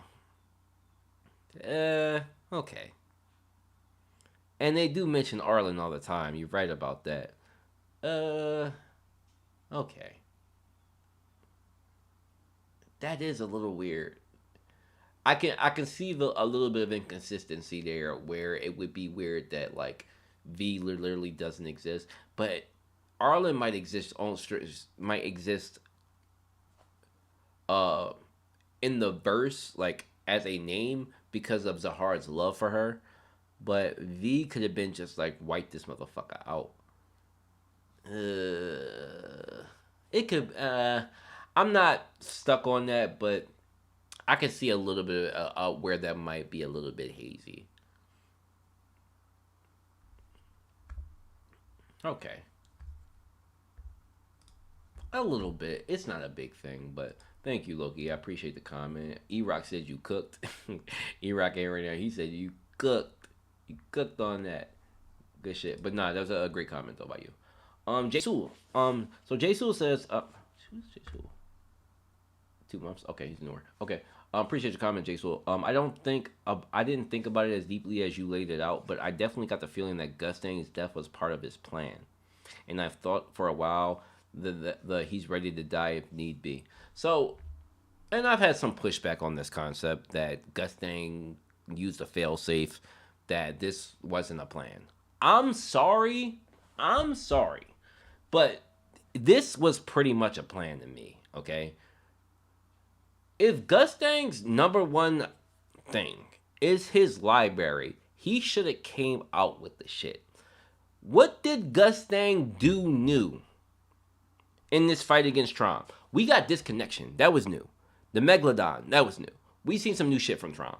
What did Gustang do new that we didn't already see from him? Gustang didn't do anything new but use the fucking pen that we knew existed when we assumed that he could use it. He didn't do anything new. He pulled out the same fire. He used the same blades. He didn't do anything new. So why am I inclined to believe that he was really trying to kill him in that moment? And then he got him, and then he also did a common tactic, which people always do in fighting. He got Tron pissed off. He drew on this motherfucker's face. And to add to this whole, why I think it was a plan thing, he drew on his face to get him upset. A common tactic that you can kind of see even in the art of war is to piss off your enemy. Is to piss the person off. You make them upset. You make them mad. And the Koreans, the reason why they rated that chapter so low is because, and that's how I felt about that chapter when Gustang drew on his face. Now in the Discord, I made jokes about it like, oh, he drew on his face, ha ha ha. But I did also say it didn't necessarily help the tension of this fight. Like, it was cool. Everything else was cool. But Gustang smiling and writing on Trom's face was a little distasteful. It's like, bro, we said our family leaders fighting here? Are they really fighting here? Gustang is smiling and drawing on this motherfucker's face, bro. How serious is a family leader fight? Like, did nobody else question that? Like, it was weird because first of all, Gustang has never been the jokey joke type. When have we seen Gustang make fucking jokes? When have we seen Gustang make jokes about shit? Almost never. Gustang is not a fucking joker. He wrote on Tron's face, called him a Kikamori again, and Tron got pissed off.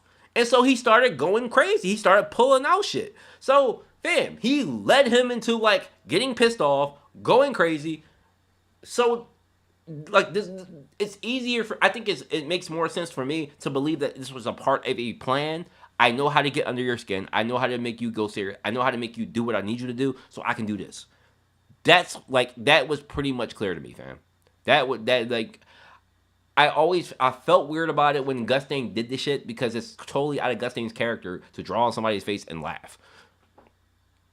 So if it was a part of a plan so he could be revived as an executioner because he knows that Trom is guilty and that he's not going to repent, yes, I'm absolutely inclined to believe that.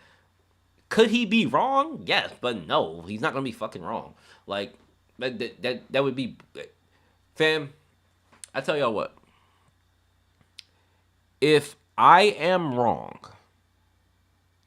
if I am wrong about Gusting being revived as an executioner, I will absolutely, positively denounce Gusting. I will shit on Zahard for a whole stream. I will big up Karaka. Okay, if I am wrong. I will give Karaka grace. I will call Zahard a shitter. I will worship Trom for a whole stream. Okay? If I am wrong about him being revived, I absolutely believe he's going to be revived. Otherwise, he wouldn't have been laughing and joking the fuck around. He would have pulled out that library that Trom mentioned. Trom mentioned it. Gusting didn't mention shit about a library. Trom mentioned it. Said, oh, his library could be a problem. Let me overwhelm this motherfucker. Gusting never pulled it out. I'm sorry. It's hard for me to believe that that wasn't a part of a plan. So, yeah. The same way they didn't erase Arlen's hand statue. Oh, they talk on the erasure. Gus underestimated Trom. I don't think so. Gusting didn't do anything new, fam. Gusting didn't pull out anything that we haven't seen before. He pulled out blades and fire. And the pen. That was it. So if Trom pulled out some new shit because he was getting serious. He pulled out a technique that is a deadly technique, and that's new to us, and that's because he's getting serious. Gusting didn't do anything new, fam. There's no reason for me to believe that this wasn't a part of a plan. Why don't we try to resurrect? Why didn't he try to resurrect V? He never took the immortality contract, and to be fair, no one talks about V. I still think V died unless that took over his body for his master.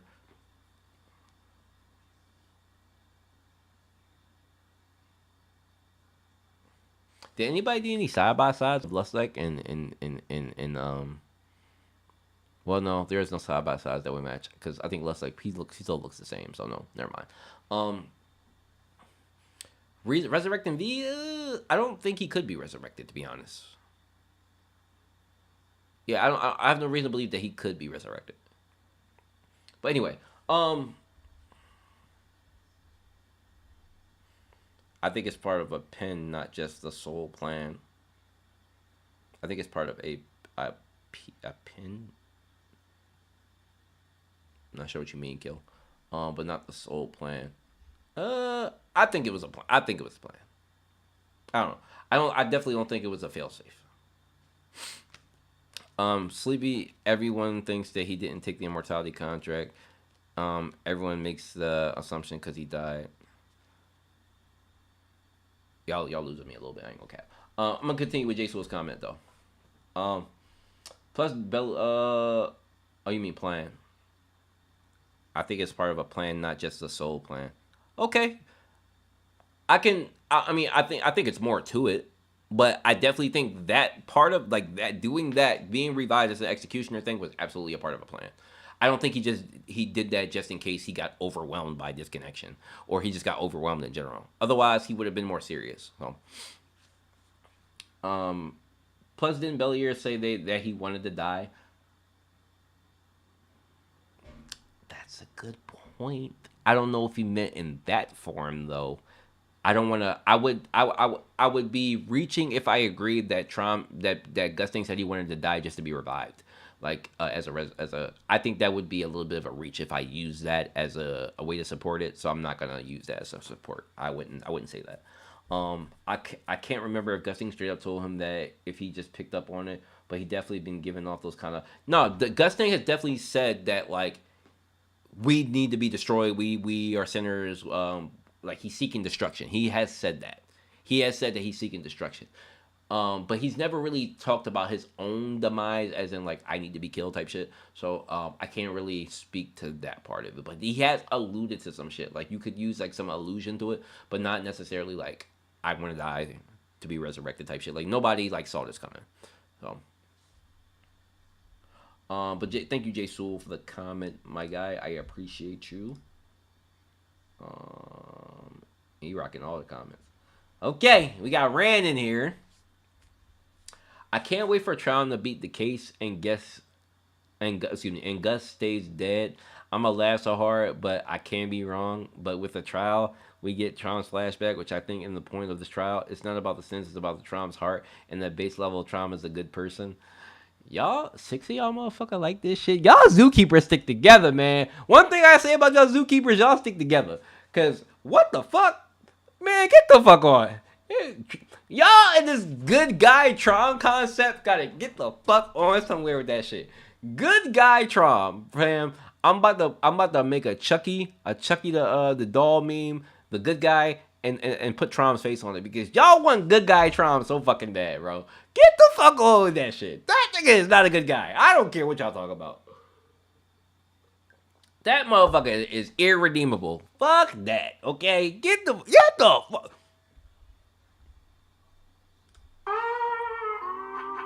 Y'all down bad. Get the fuck on with that shit, fam.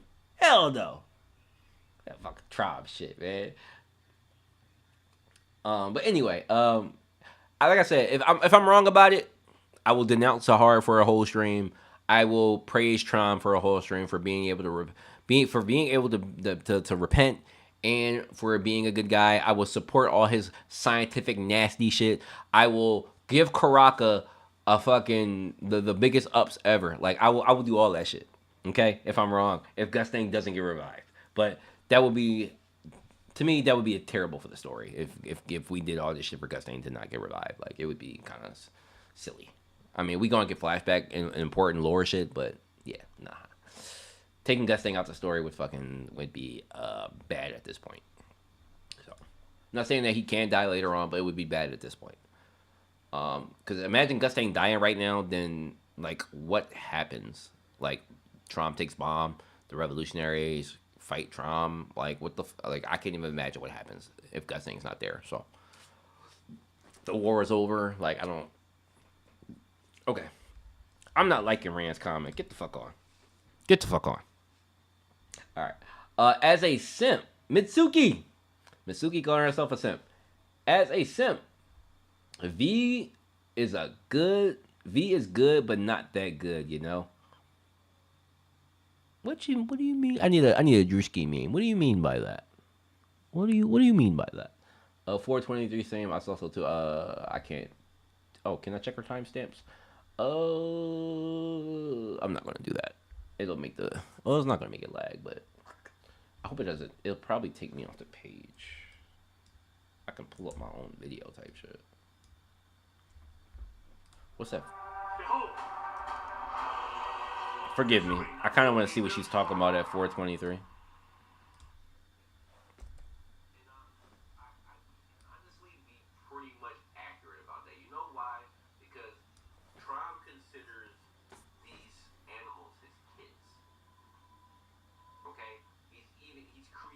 Ah, okay. Yeah, so what do y'all think about that? I'm gonna be real with y'all.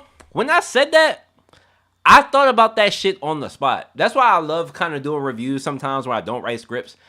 I kind of think about shit on the spot. I thought about that concept on the spot while I was recording.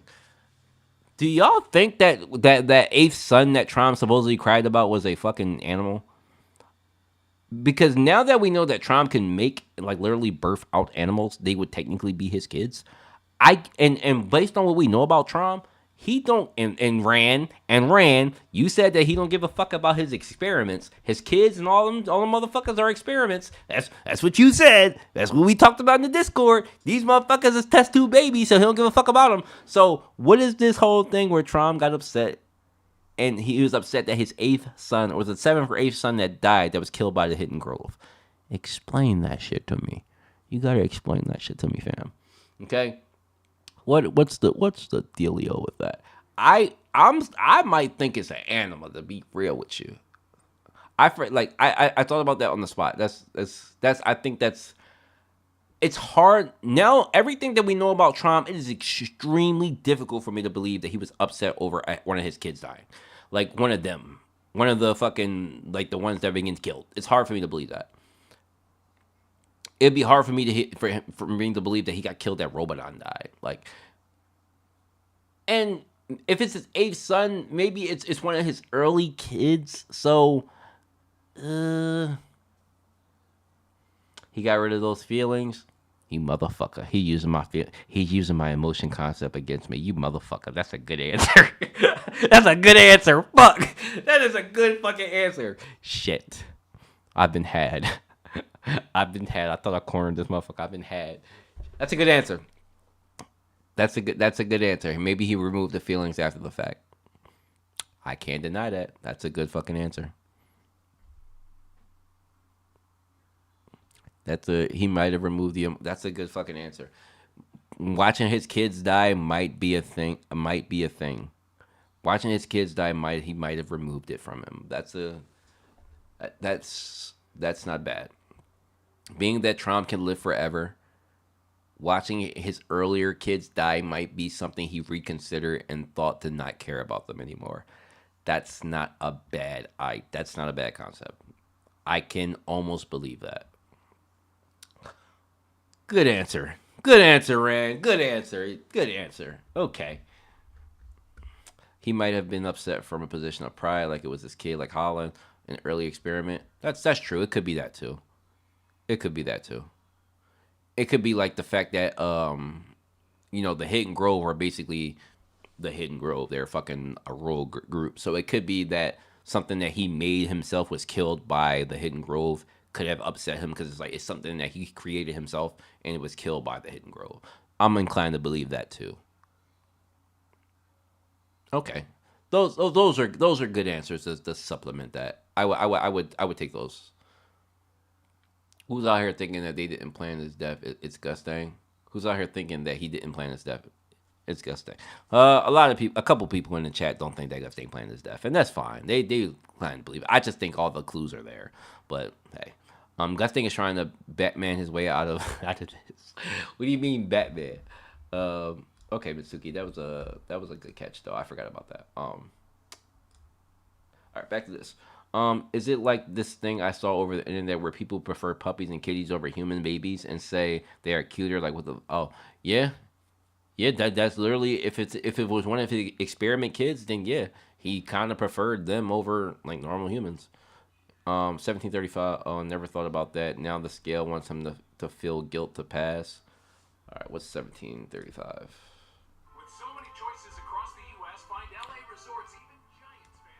Don't buy this shit. Y'all can buy Wawa though. Wawa good as fuck. If y'all got a Wawa near y'all might not.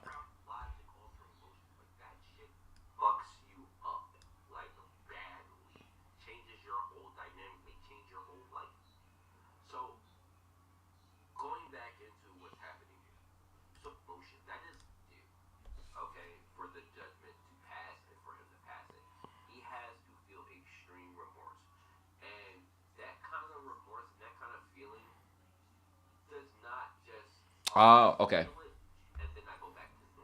Okay, we're talking about the remorse thing. Okay. So I think everybody pretty much understand what I was saying in that part. So I was saying that for Trom to feel remorse, it has to be like I'll say this. I've been joking around saying that Trom can't be redeemed and shit, right? I've been saying that shit. Trom can be redeemed. He can be redeemed, but it has to be exactly what I said in the video. He has to admit that he made the wrong choices. There has to be justification behind it that makes sense from a human standpoint, not from his animals. It has to make sense to humans, to people, like to me, like because the animal shit I don't get, but it has to make sense. It has to stem from his background, and he has to feel the remorse to the point where it changes how he's even interacting with Gusting right now. Like everything about his character that we currently know needs to shift.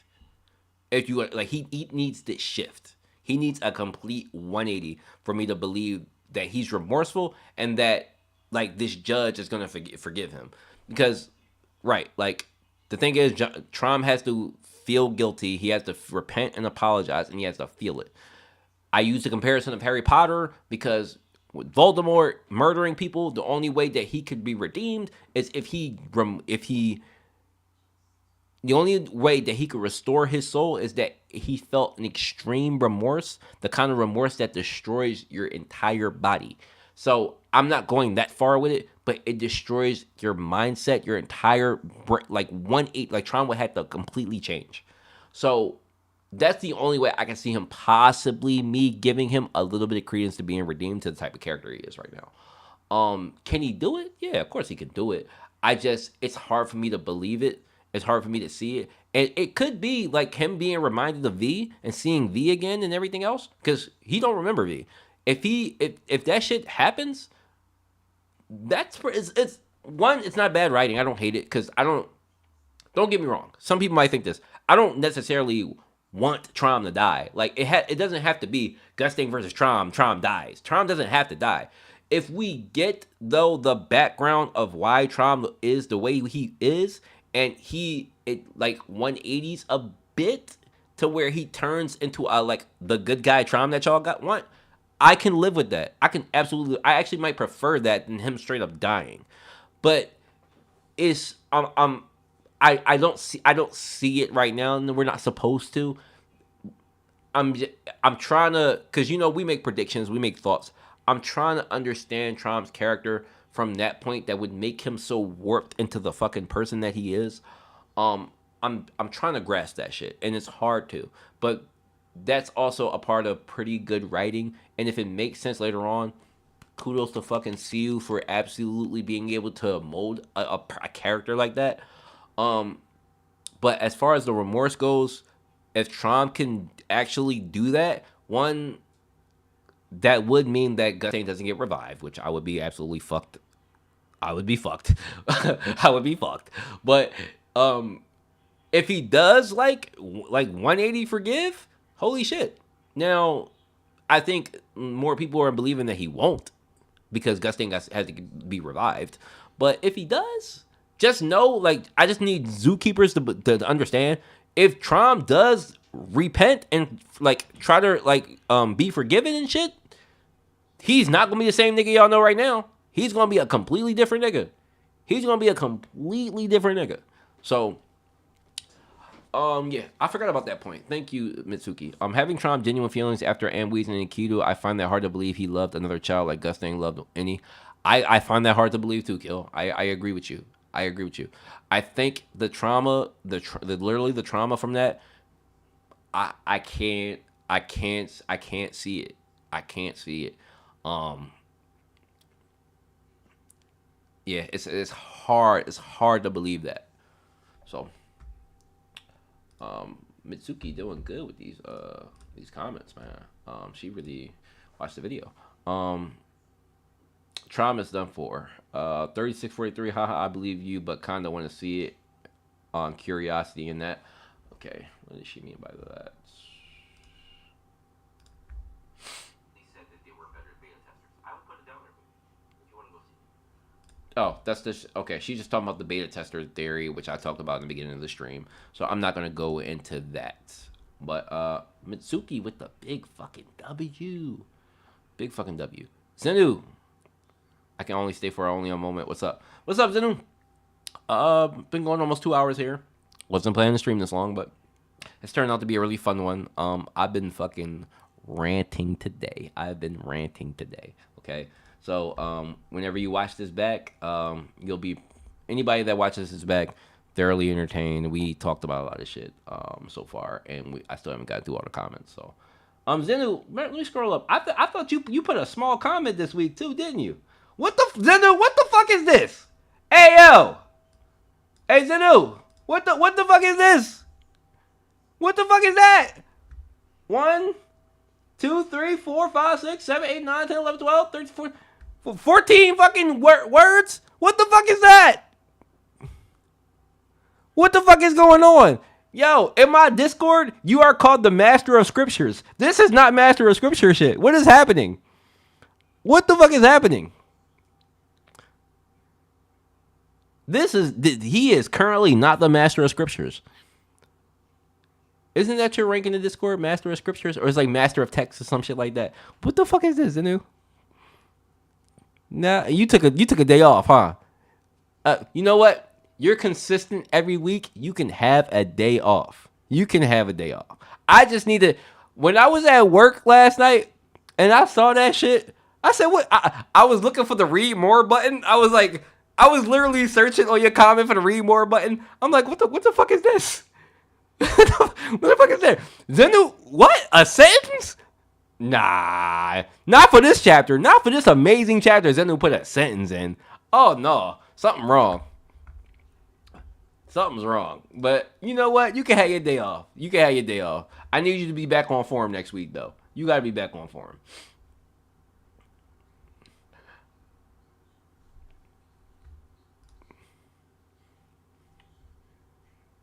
This man is not the Master of Scriptures today, but that's okay. He can have his day off, okay? All right, moving on, though. Emong. Emong says, I thought that Urek might be the bug because of the whole bug character in the data world. Urek could be another bug, too. Urek could be a bug, just like Bomb could. He could. I wouldn't disagree with that. I wouldn't disagree with that. Yeah, I wouldn't disagree with that. That goes back to the whole concept about the MMO shit. If people not understanding when we talk about bug, again, see the beginning of the stream. But I could agree with that. I could see that he could be another form of a bug for sure. I've decided myself. I'll yap next chapter. All right. I yapped enough for everybody. Believe me, I yapped for a long time. So you good. All right, Sean. Sean says, yeah, I definitely agree with you. Gustang planned to summon the scales. We even saw in the previous chapters he was playing with Trom and wanted them to get serious. That's what I said. That's what I thought. That's what I thought. It didn't seem serious enough. And I think that's why, some of the Koreans didn't like the chapter. Gustang making jokes and playing around and drawing cat faces and shit. This is a family hit fight. What are we doing? But, yeah. All right, Daniel. Daniel always has a difficult comment, so let me pre-warn the chat and everybody watching. Daniel's comments are always a little bit difficult to navigate. So let's hope that they're pretty decent this time. Or give me voice notes right in the Discord, man, please. You don't have this? I got you, Gail. Send me a message right now on Discord, and when I go on there, I'll do it. I gotta remember to do it. I can't believe I didn't give you this. I don't. It might just be the level that you're at, but it ain't nothing to change it on your character. So just send me a message, and I'll do it. 45 minutes, very long video today. Yeah, this is my longest Tower of God video ever. So yeah, hence why I got so many views. 2 quotes. People can forget you, but they won't forget how you made them feel. Well said. Or say, I've learned that people will forget what you said, people will forget what you did, but people will never forget how you made them feel. Good point. Those are very, very accurate fucking statements. Very accurate statements. I can understand why Ann Wee said Trom had changed. The way he acted in the flashback was more talkative and cooperative and less gloomy when they were battling robots. That's a good point. You know what? And I wouldn't even chalk them up as being kids. I felt that during the chapter. They really felt like watching Trom and Gustang this chapter, they really felt like kids on like a fucking adventure type shit. Like that's how they legit felt. Like Alice in Wonderland, we got to figure this out. This is a game. Let's go do this. We can do this without the strong guy. We don't need dad. We can do this without dad. We don't need dad and mom. We can do this without them. That's how it felt.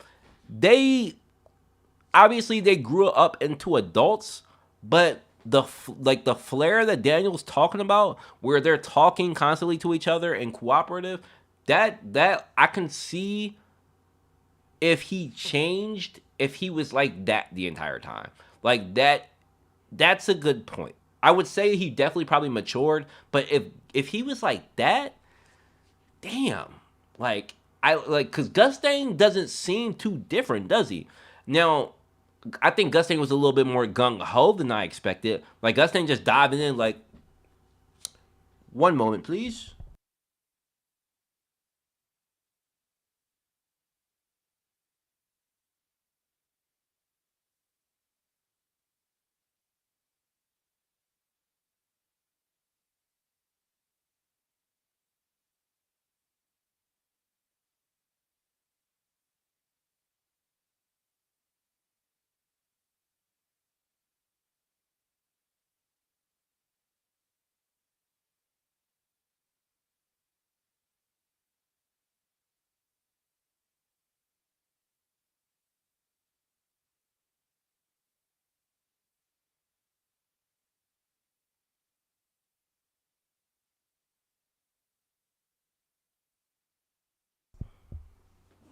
Sorry.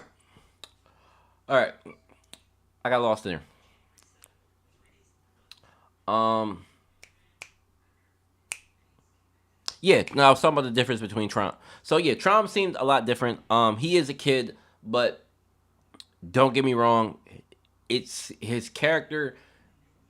When I'm comparing him to Gus Dang's character, Gus Dang seems like the same type of person that he is as an adult. Um, with obviously the maturity factor, but Trump seems completely different. Like completely different. And even if we look at like data version Eduan and adult Eduan that we see at Trump's party, they don't. I mean, he was a little bit more serious on the data floor, and because he was training, so I guess I can't really compare that character. Yeah, that's not a good comparison. I'll just use Gusting as the comparison. Gusting just seems pretty much like himself, just a little bit more of a loose cannon. Where Trom, completely different person. So I agree with Daniel there.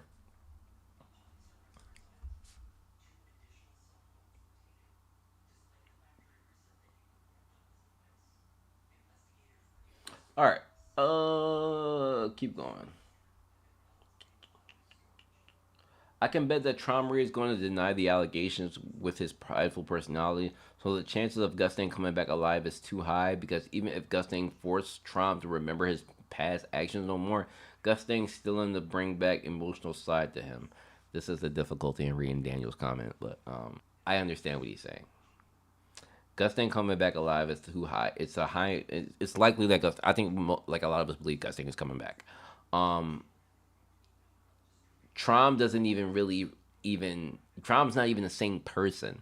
So him feeling remorseful, especially since he don't even have the emotions to feel remorseful, that's also a good point. Because while we're talking about emotions, how can Trom feel remorseful when those kind of emotions are kind of removed for him? I would absolutely believe the feeling of remorse is absolutely not in Trom's bag anymore. I would absolutely believe that. So him being able to do that, it actually Gusting does have kind of have a surefire way of securing that Trom will not repent and will not be given forgiveness because he doesn't have that capacity anymore.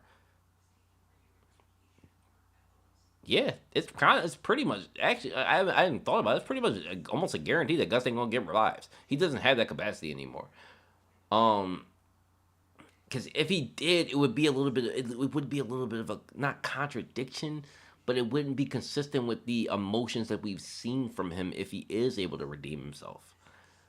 So I guess I'm pedaling back on him being able to redeem himself type shit. Like if it can happen, then it would be a little bit weird with the emotions type shit. But like he shouldn't be able to if he is the person who shuts it. He shut or shredded some emotions. He shouldn't be able to be. He shouldn't be able to.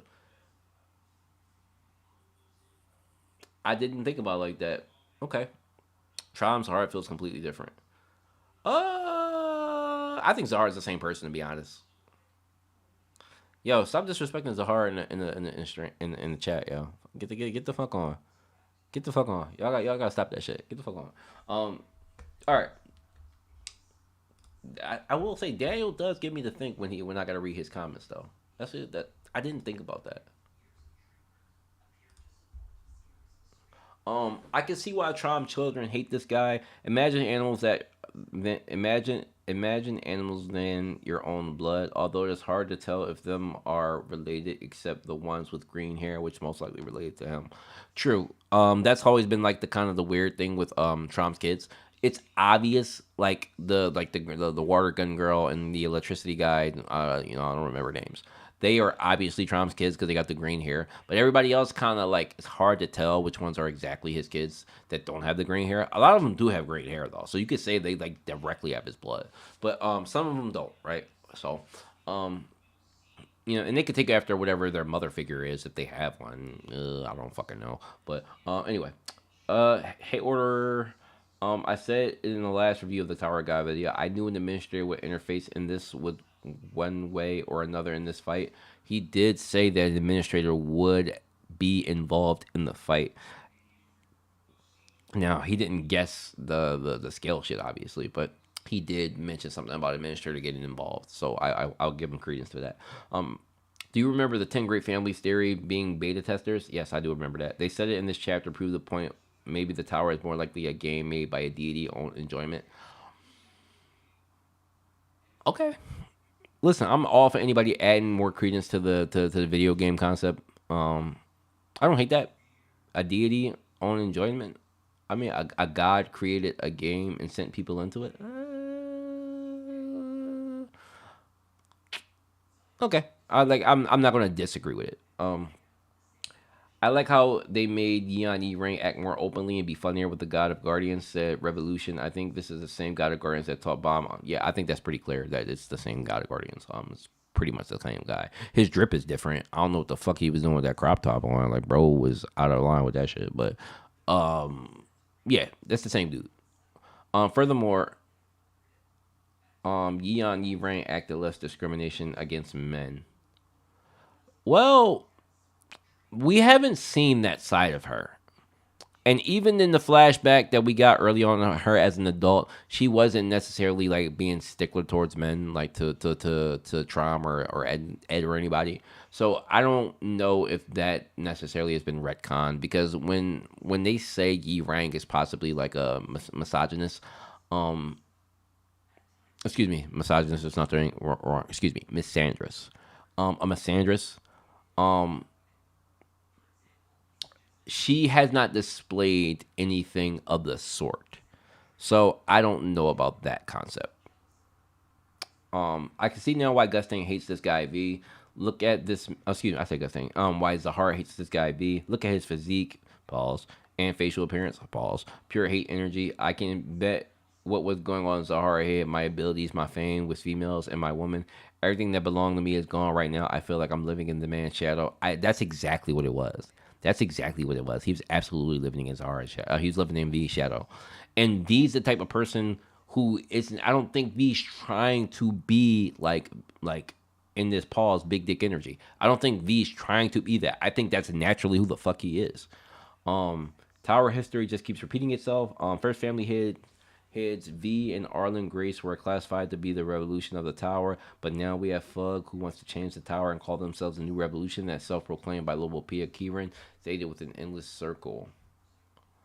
First family heads V and Arlen Grace were classified to be the revolution of this tower, but now we have Fug who wants to change the tower and call themselves a new revolution.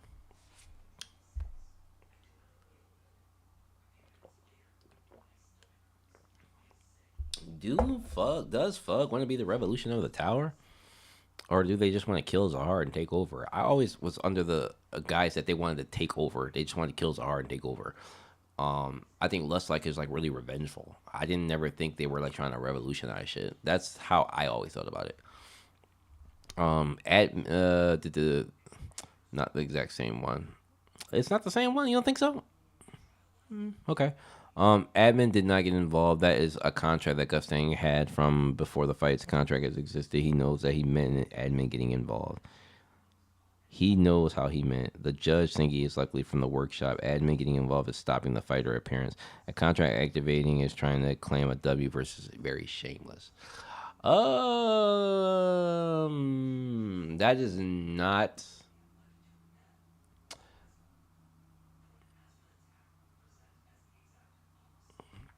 So what you're saying is Gusting got that contract basically approved years ago. Okay, I don't disagree with that. That's not how I processed it at first. I kind of thought it was like a spare of the moment. Gusting wrote the shit out and wanted shit to go that way, and then the administrator, who was probably most likely 100% watching the fight, approved of it. But I can agree. What another administrator's contract from a because that okay. The way I have to think about this is that if that contract was approved of by an administrator, does it have credence on that floor?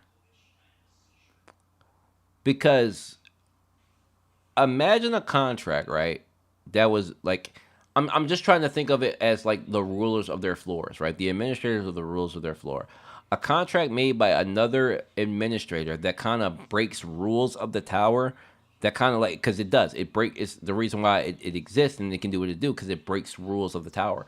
So an administrator from another floor approving a contract to be used on another floor, like I'm more inclined to believe that Gus got approval from the administrator on that floor. But I mean, it's not impossible. It's just I'm thinking about it like administrators' authority overlapping each other, and I could be thinking too deep into it. Okay, okay. Revolution can lead to many things, but the concept is the same. Um, yeah, yeah. So can Urek stop the admin's order? No, absolutely not. I don't think anybody outside of Enryu and Top Dog Phantominium can fuck with an administrator. I do not. Um, so can Urek stop? Yes, the contract was years ago. It just needs Gusane to die to see in the regular memories. Okay. I don't hate the idea of that. It's just not how I processed it initially. The judge liked the trauma he sees and says Gustang still has that. It was given from the workshop. Okay. Well, the way I looked at the scale, the scale has been used before.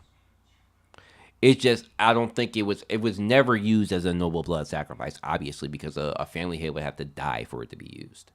So it was never used on in a regular before, as far as we know, because hitting the regulars and all that other shit. But I don't think a noble blood sacrifice has ever been done before. So the scale has absolutely been used, but as I said before earlier in the stream, it's been used to judge the Towerborn, in which you would not have to sacrifice a noble blood sacrifice to look at the memories of a regular fucking Towerborn.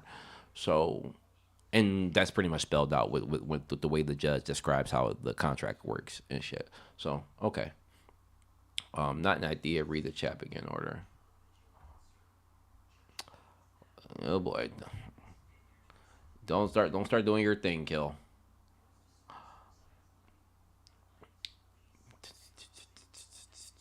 Okay, I can see now why it's a hard to be guy. I read that. Tyler has to keep repeating. I read that. I said like this in that last video. I said this like in that last video. Family leader, beta testers. Yeah, he did say it like this. Bug bomb, hacker, heat on, wants to hack. Ryu hacker. Ryu hacker, he almost killed this guy badly but got ops. Server people. Server head. Prediction. Okay. Well, W comment from Daniel. Yes, the no blood sacrifice is just to kill. It's just to kill Trump, right? I understand that. I said that.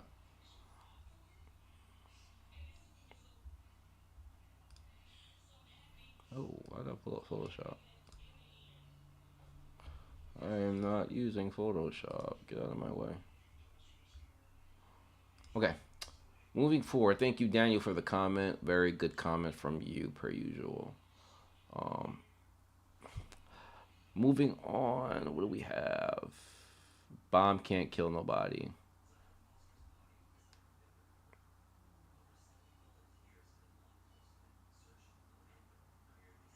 What? Yo, okay, come on. But the power it gives has always been with gusting. It is a regular fault gusting that will need to kill gusting to have the hex to resurrect to kill them. I'm not disagreeing with you, Gil. Even a regular fault gusting, they will need to kill gusting for them to have the hex and resurrecting. Yeah, I'm not disagreeing with you.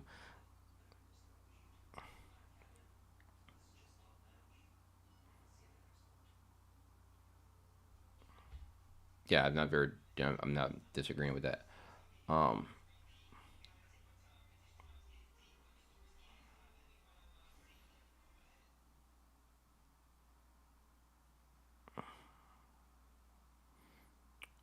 what the fuck is Cam talking about? Why would Gusting not be able to kill Urek? I mean, can't kill Urek, but could he? Yeah. Meaning, like, could he put a kill shot and kill him with no penalty? Yeah. But I mean, Urek's obviously stronger, so. But okay. All right. So this comment just irritated the shit out of me.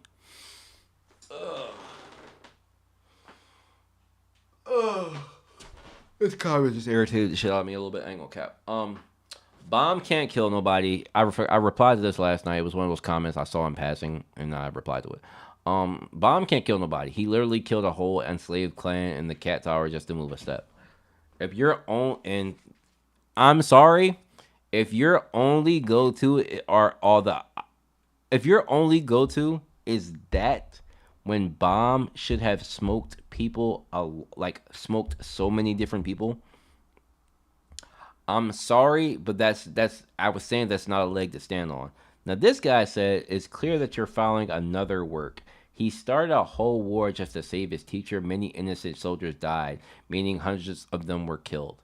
Okay, please, please, please, please, please, please, please, please, please, please, please, pretty please. Do not use the killing of minor fucking people who we don't even know are necessarily dead, but you can assume they are dead, as a justification of making Bomb a fucking killer. That is a stupid concept. Like, let's not joke.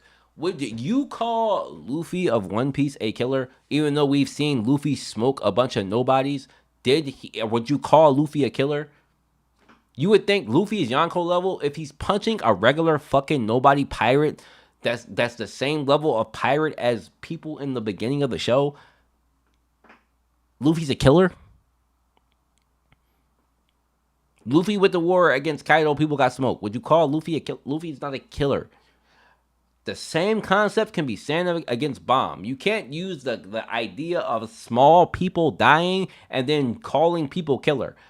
The idea of calling somebody a murderer or killing somebody of importance is different than smoking literally background characters. Those are two different fucking concepts in fiction. Please, let's use a little bit of brain power here.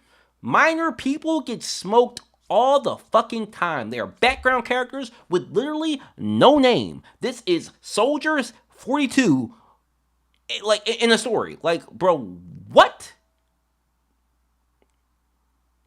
Do y'all not get Bomb's character? Bomb is not a killer. Bomb does not kill people. What the fuck are we talking about? Bomb does not kill people. He does not kill people. Bomb may have smoked background characters and you can assume they died because Bomb is strong and they can't take the blows. It's the same concept as you would use as a Luffy when he's fighting minor characters in fucking Wano. These minor pirates with just swords in their hand who have no ability. You can assume they died because Luffy is literally a fucking Yonko, and if he punches you, you should fall. You should get sent to the moon. You can assume those people died. But that is not the same idea as being a person who kills people in a fight. Like, for example, Shanks had every intention of killing fucking Kid.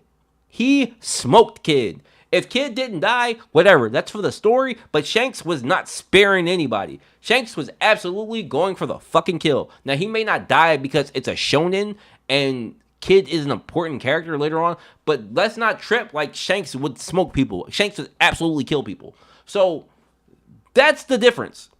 Let's not act like if Bomb was face to face with Trom or Gustang, he would not be trying to kill these motherfuckers, bro.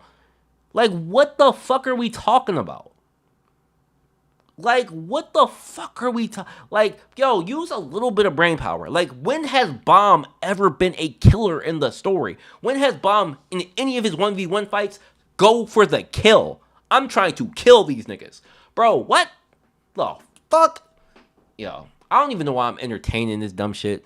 I'm sorry, I'm not even trying to call y'all people dumb, but that is a dumb ass concept. What work are we? I'm not following the work, fam. Fam, what the fuck are these guys talking about? Y'all using the smoking of minor. That's what I'm saying. You don't have a leg to stand on. If you're talking about minor shit that nobody gives a fuck about, bro. Nobody gives a fuck about them. That's minor shit, and you're assuming they're dead. You're assuming they're dead. So Bomb is a killer. Bomb's a killer. It's literally people out here walking around and even liking this dumbass comment with 2 likes that Bomb is smoking people? Are we reading the same story? What?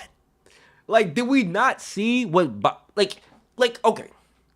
For him to say we're not reading the same work just gives me the level of fucking vitriol here. Fam, did you not read when Trom sent Bomb into the fucking fish tank? Bomb did not kill the giant Shinua that killed an entire clan of people. Bomb did not kill that shit.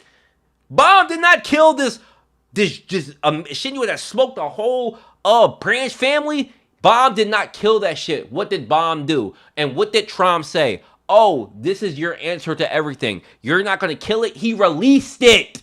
He fucking released it. He didn't even kill an animal. What are we talking about? What are we talking about? He didn't even kill that thing. It smoked a whole branch. He didn't even kill it.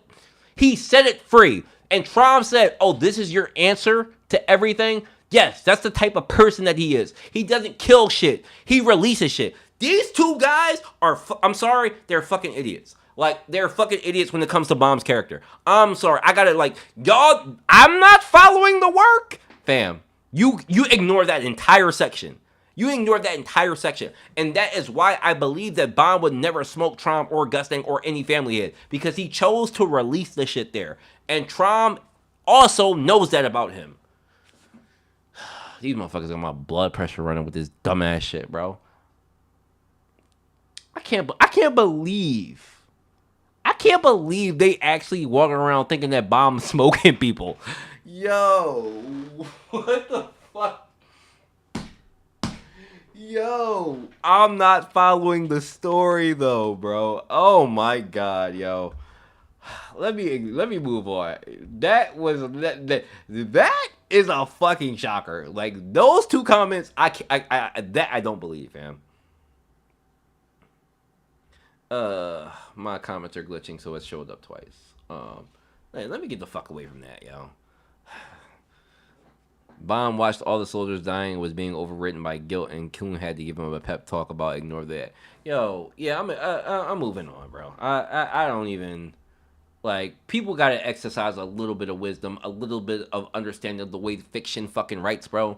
Like, the death of minor characters is like what, bro? Like how many minor characters did Goku smoke? Like, Goku smoked a lot of minor niggas. You think them niggas like died or Goku's considered a killer? They're minor niggas. Nobody gives a fuck about them. Like, what? Like you back there over there crying over the soldier with a blue shirt and no fucking detail on his eyes, bro? Nigga, you don't even have pupils. You over there caring about that, nigga? Move on, bro. Niggas don't even have pupils, bro. What the fuck are we talking about? Anyway. Tron fan. Irregulars can kill each other since they can break the rules of the tower.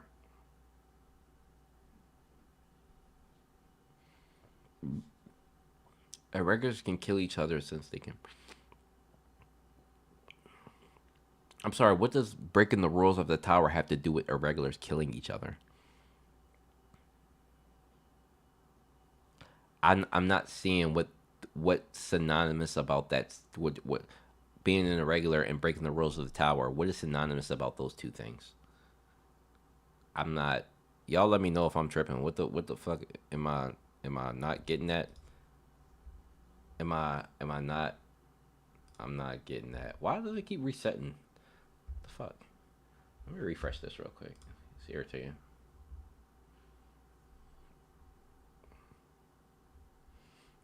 Okay. The scale of judgment is something only Gustang has. Okay. It was made by the master of the workshop. Okay, I think we understand that the blood is what Gustang wrote with the admin. Okay. I'm just not understanding what he's talking about. Irregular break-ins and the rules of the tower and what that has to do with killing each other. Like what does I don't understand his sentence. I'm tripping, right? But I understand that irregulars break the rules. But what does that have to do with them being able to kill each other? What does breaking rules and killing another irregular have to do with each other? I'm I'm not understanding the sentence. Fam said irregulars can kill each other since they can break the rules of the tower. What the fuck makes sense about that sentence?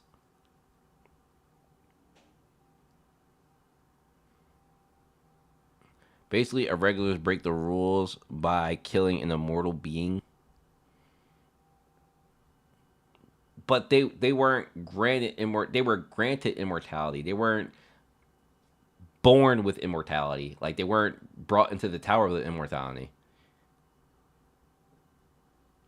I'm I'm not okay. Irregulars break the rules by killing an immortal being. Cam, what the fuck are you talking about? Explain thank you. Instead of saying shit, that's why I'm saying explain the sentence because the sentence didn't make sense to me. But thank you, Kill, for explaining it. Um, I okay. That if that's what he's saying, okay. If it has something to do with immortality, okay. But okay,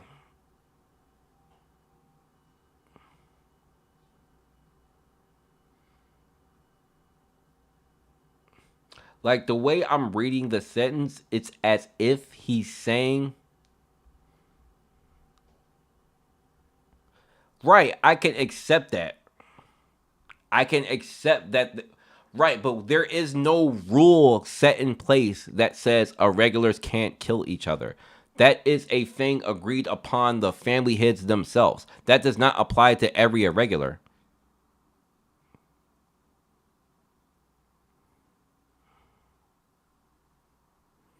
So what y'all telling me is there's a rule that irregulars can't kill each other.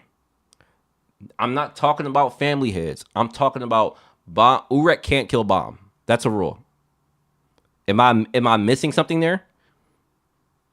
Am I missing is that a rule that I didn't know about? Urek can't kill bomb.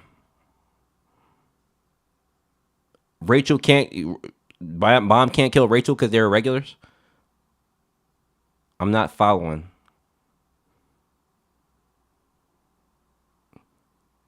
That's what I'm saying. There's no rule. That's what I'm saying. I'm about to move on because this is fucking irritating me now. Exactly. There is no fucking rule.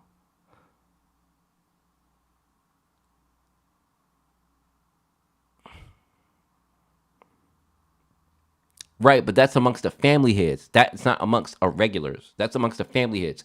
That I understand if he was talking about the family heads. I'm reading that from a regular's perspective, just like Bomb, Rachel, Urek.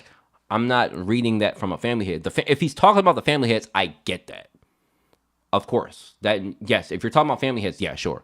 He says irregulars, so that's what's confusing to me.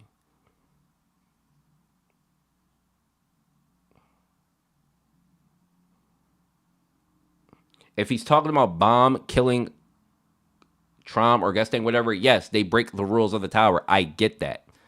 I you're confusing what I'm saying, Cam. If he's talking about bomb killing Gustang and Trom or Urek, yes, of course they can do that. But he's saying irregulars in general. So that's what's confusing me.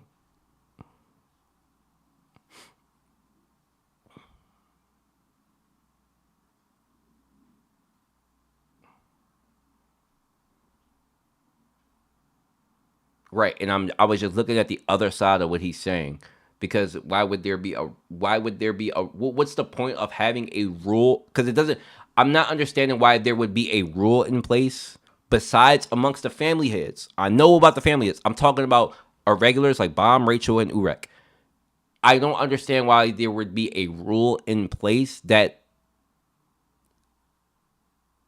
the administrators have in place that they can't kill each other. That's the confusion. If he just said family heads, that makes sense to me. If he's talking about,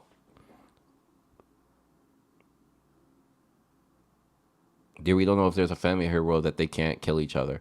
I understand if it's amongst the family heads. I said that already. I understand that. I'm talking about. Okay, I'm gonna move on. You don't have to number it. I'm gonna move on.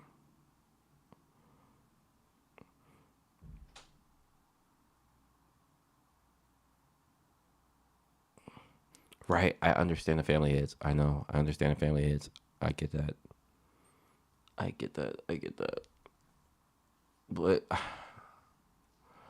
the confusion in the statement is when you lump all irregulars into that. That's the confusion in the statement. He didn't say family heads. He says irregulars.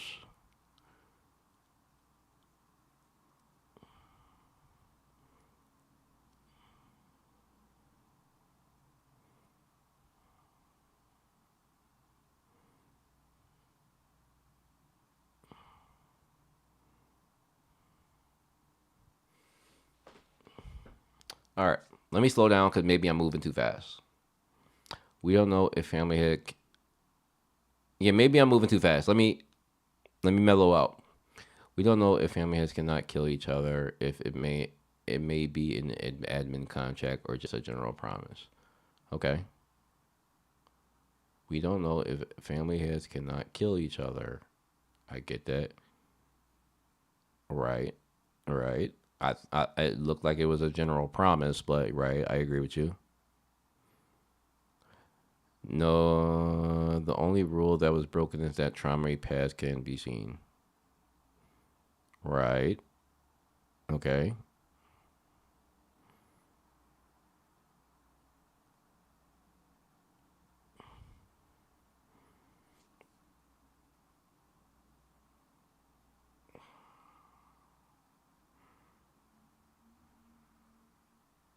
Okay.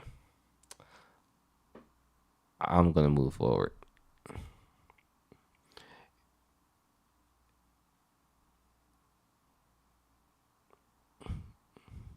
I understand bomb the family head.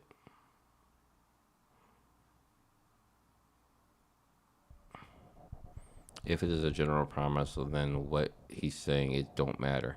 Right. I agree.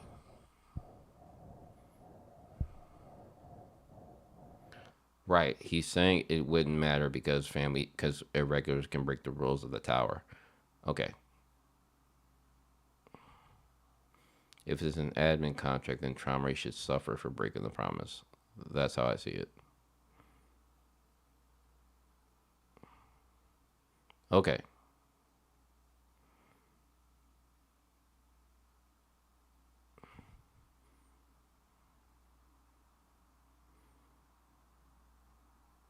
But I'm not going to dive back into it.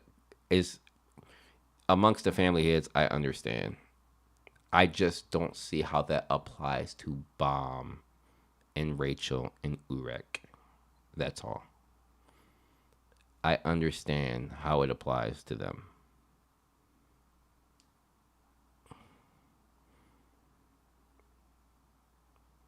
That's all. That's all I was saying. I don't see how it applies to them.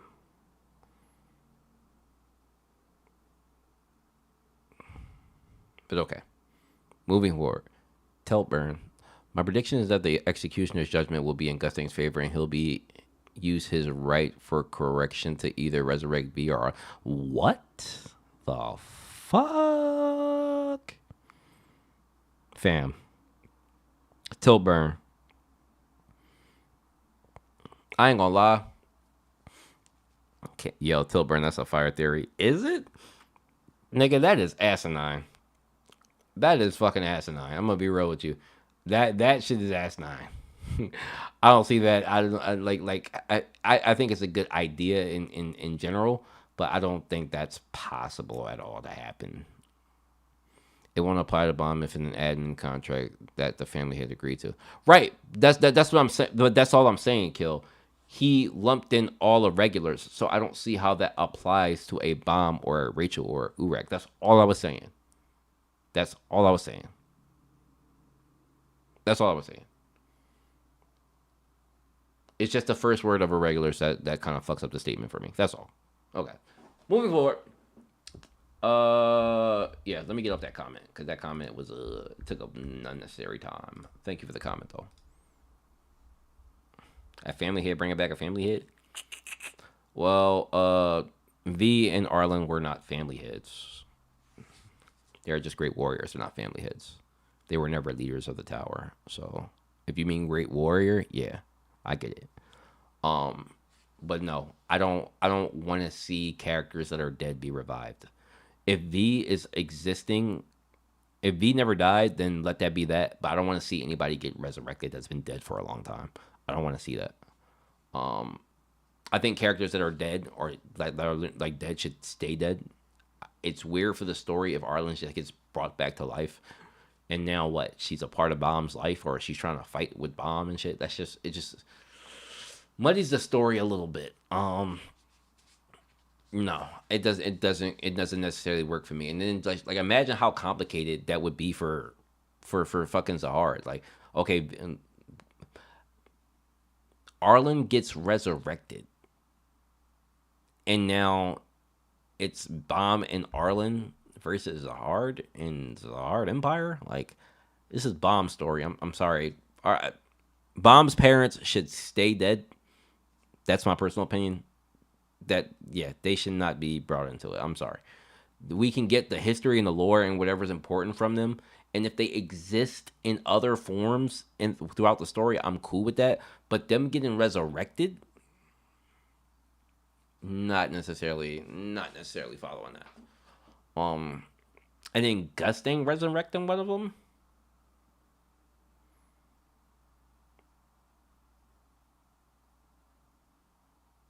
That's what he said. I didn't say that.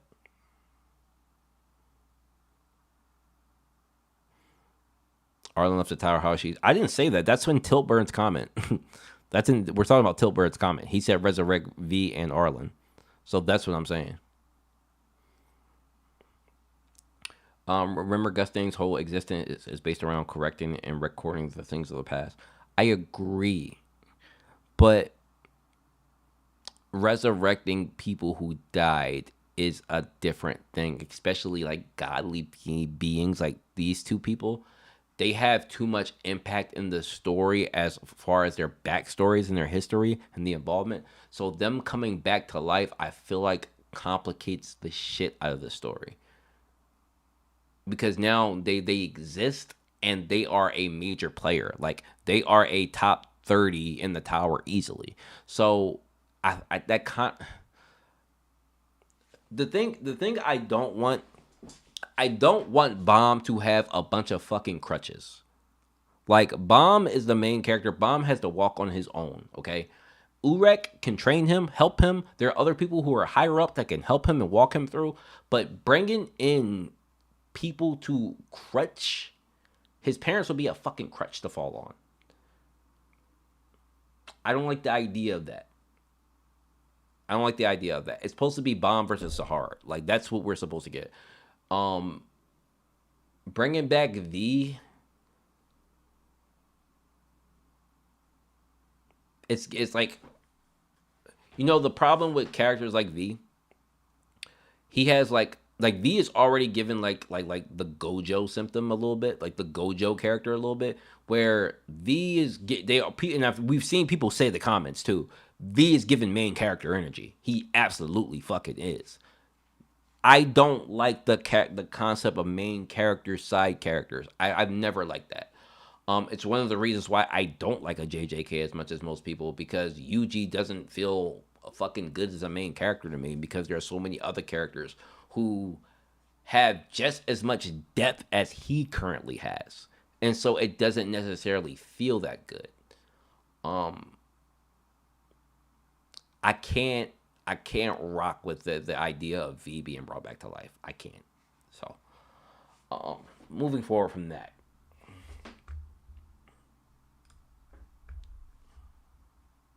Emisk. God damn, it's almost been 3 hours. Okay, it's time for the speed rally. We're speeding through these next couple comments. Okay. Emisk, the scales of judgment was given to Gusting by the workshop master, and Gusting probably used it on people when he was still climbing or when he was still weaker. I agree. I kind of assumed that. Especially when they took over the tower, they probably used it to judge family, not family heads, but regular NPCs. Okay, now look, I'm calling them NPCs. Towerborn, mostly used on people who are stronger than him. I don't know about that part. Than him, and he was climbing, but when he became a godlike being, he didn't need it anymore. I don't think he used it as a weapon. I'm gonna be real with you. I don't think it was a weapon. And I think the executioner stuff means that the gusting can cause chaos in the tower without the administrator interruption. Ooh, that is an interesting fucking concept. The execution in your stuff means gusting can cause chaos throughout the tower without an administrator's interruption. That is fucking no. That's crazy. Damn, that means he's able to just slaughter niggas on the floor with no interruption. Nah, they would not give Gusting that kind of power. I get he sacrificed his life, but bro, come on, bro. That I don't hate that, but god damn, that is kind of nuts. That's kind of would they let people just get slaughtered? Because we're talking about slaughtering the Zahard Empire. That's what we're talking about. So, like, would the administrators just let Zahard's empire just get absolutely fucking crushed? Everybody just get rolled? Yo, that's kind of crazy, Emisk. I ain't gonna cap. I don't think the executioner is that, but if it was that, fam. Yo, running through the floors with no like, yeah, y'all can't tell me nothing type shit. Okay, but don't you think what benefit would that have though? I mean, do it with the because it's just like okay, if Gustang is running through the floors causing chaos, right? Let's just say he runs down on blood matter, right? And then blood matter has to get serious. Would the administrators punish blood matter for getting crazy? Like he's just defending himself. So would it be fair that the administrators is letting Gus like obviously Gusting sacrificed his life for it, and like no shade to that, but I'm saying is it would the administrators let Gusting go crazy, but not these guys who are defending themselves? That I can't see. But if it's in terms of killing a bunch of um like just like branch leaders and shit with like no punishment, with no like no victory, no nothing, that is kind of lit. That is kind of lit. I never thought of it that way. I like that though. Dang, that's kind of crazy. Good comment, Emisk. 27 and 28. Bomb can't murder anybody unless he's like in a crazed stage when he's not controlling his body type shit. Right. Yeah. That's why. But because yeah, Iraq. Most people were thinking that Tron was going to take over Bond's body via Leviathan and kill Gustang. That's how a lot of people saw it before we saw Tron literally kill Gustang. But the concept was Bond was going to be used to kill Gustang. So, because we know in Bomb's character, he's not. We just had this conversation. Bomb's not killing people. He's not going to kill a family hit. I don't, unless he's really pushed to the point where he has to. He's not killing a family hit. So perhaps V still isn't Bomb's dad, but Fam, get the fuck on. Y'all gotta get on with that B not Bomb dad shit. Bro is clearly his dad. Stop. When Bomb died, Arlen had the outside guy make him. Here we go to the outside guy shit. I told y'all I don't like the outside guy concept, but make Bomb look like V for a purpose, but the eyes were left intact or awakened to gold when Bomb re-entered the tower as a challenger. I think Cave Bomb always had hair over his eyes. Remember, Arlen had gone insane and had vengeance against Shahad, so maybe she asked for Bomb to have V's bill when she died. Okay. It's a I don't like to dismiss too many things out of things that like aren't necessarily like this isn't asinine, but I think it is unlikely though. So there's something that we're missing here. What is their existence? More mysteries, almost transcendent beings like the executioner in the. I don't know if you didn't finish your comment or what. Okay, Erock. Erock says again. All I know is that the scale of judgment would not work on Jihad. He don't give a fuck. True. It would. I don't think. In all honesty, I don't. It would. I think it would only work on people who aren't. Listen, the scale of judgment shit would work on people like Eduan or Yi Rang because they kind of got led into a false sense that V was like a murderer. So like, because we got in the backstory that Trom said that V did this. V caused the death of Manbuise. And so he led Eduan and Yi Rang and also Blossom into believing that like this whole thing, and including Gustang, this whole thing was V's doing. So if we went back on if Gustang was fighting one of them, and then they went back on a history of like what actually happened, and they see that Trom lied, then they could probably they would probably forgive and repent, and the Gustang would die because he wouldn't be resurrected. But for Trom clearly set the shit up. So yeah. All right, Erock again. I see what you mean about Rachel being Jihad's daughter. That he left behind. Her obsession with climbing could be a tell based on wanting to be with her father, or see what so much more important than she was. Maybe that's why she's so hard to be like he is. Bomb being his enemy makes her afraid of the night. Okay. Yeah, I've always loved the idea of Rachel being Zahar's daughter that he absolutely failed at. Like, I absolutely think that Zahar tried to copy V in a lot of different ways, and that but it was said that Zahar can't necessarily recreate children. Now, I find it interesting that Rachel is a woman who doesn't have power, but then the Zahar clones are clones of Zahar who do have power. So I always played with the other side that Rachel is an experiment, and she even calls herself a mistake. And the popular theory is that like she was made. It was a popular theory. It should be dead now. Until we get more details on Icarus. Icarus is still a concept that we haven't touched on since like a couple 30, 40 chapters ago. A lot of people were playing with the idea of Icarus and V. And I was one of those people. But I've always liked the idea more that Rachel was Zahar's daughter, and that she was a failure. Because I think somebody who would absolutely leave his child that couldn't be of use to him, if Rachel was Zahar's daughter who never had power and was never of use to him, I could absolutely positively 100% see Zahar thinking that she was a piece of shit trash because Zahar values strength and power. And if Rachel, his daughter, was an embarrassment, that he would lock her up in a fucking dungeon somewhere and let her fucking be nothing, right? Every 13 great warrior likely got something from the Greater Father, Scale of Judgment, White Ore, and Keita. Did Kun get his spear?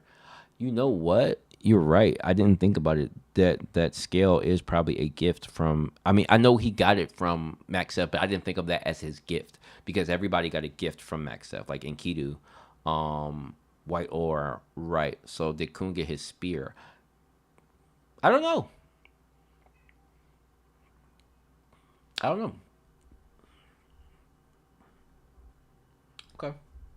I didn't think of that as his gift. That makes more sense if I put it there in that category. We went through Zenu's little comment, easiest 10 out of 10 chapter in my life. I hope we see Arlen next chapter. Thanks, Zenu. You didn't give me nothing to expand on, but that's good. I'm getting a little tired today anyway. Sleepy. I don't know if Sleepy's still here, but you stated that Jihad is the cruel, athletic adventurer who doesn't care for the lives or livelihood of people, while V is the charismatic leader that does. But I believe it's the opposite, and it should be in reverse. I beg to differ with you because there's evidence of V being that person, being Data Flora Eduan talking about V and what type of person he was to bomb when he's on the data floor. But I'm willing to hear out what you're saying. All three of them are adventurers. JAV. However, Jihad, the one who stopped to become king and establish some order. Kid Jihad was like Wang Nam, according to the GOG. Jihad wants to make a world where everyone is happy. I think the underlying truth there is Jihad made a world where he could be king and he could be happy. That's me. Jihad wanted to change it because it creates walls for people. Both ideas are stupid but selfish, noble goals. I don't think it's noble. I don't think anything about what Zahard's doing is noble. Zahard's whole idea is to keep his kingdom. I'm sorry. Every young Dada Jihad was more respectful. Granted, he didn't kill his friends' kids. He did kill his friends' kids. He also gave them a chance to leave and either reading them like warriors or president when they fought. Yeah, I think Zahar was absolutely a nice kid in terms of like he probably didn't Zahar murder all his friends' data versions? Except Eduan. He couldn't kill Eduan, but he killed everybody else's data versions. That to me speaks to Zahar being a game player, which makes him a cutthroat person. Zahar is playing even Zahar's data version is playing the game. He is still like a game character saved in the data floor, and he only exists to play the game. And that's kind of what Zahar like was doing at a young age. He's playing the game. He's having fun. This is a new world where he can do whatever he wants and be free. So I think that like the data version is absolutely like the kid version of that before he got like dark and sinister thoughts about like Arlen, which he probably already started thinking at that point. But about Arlen and V, where he couldn't necessarily take Arlen from V, he has to come up with a concept to first of all stop us from climbing. Second of all, get Arlen in his bed chambers basically. So yeah, I think all of them at a certain point were more respectful as kids, and we even get a little bit of that when we see Trom as a kid. Trom is more buoyant, he's more upbeat. When in this chapter with Gustang, he's more talkative. They were different when they were younger, as they were like still climbing. They were more friendly, more like with each other, like until they matured and dealt with some shit through climbing the tower. And obviously Zahard scheming, like shit changed them. And I said this before in another review. I think the immortality contract on the 100th floor was the start of the shit for real. Like, because if you, again, I'll revisit this concept. If you become immortal, you're not human anymore. Understand that. A human thing is dying. Being able to die makes you human. Okay? You can, because you're gonna live your life like you're like you can get sick. You can get sick and die. So you're gonna be careful about what you do.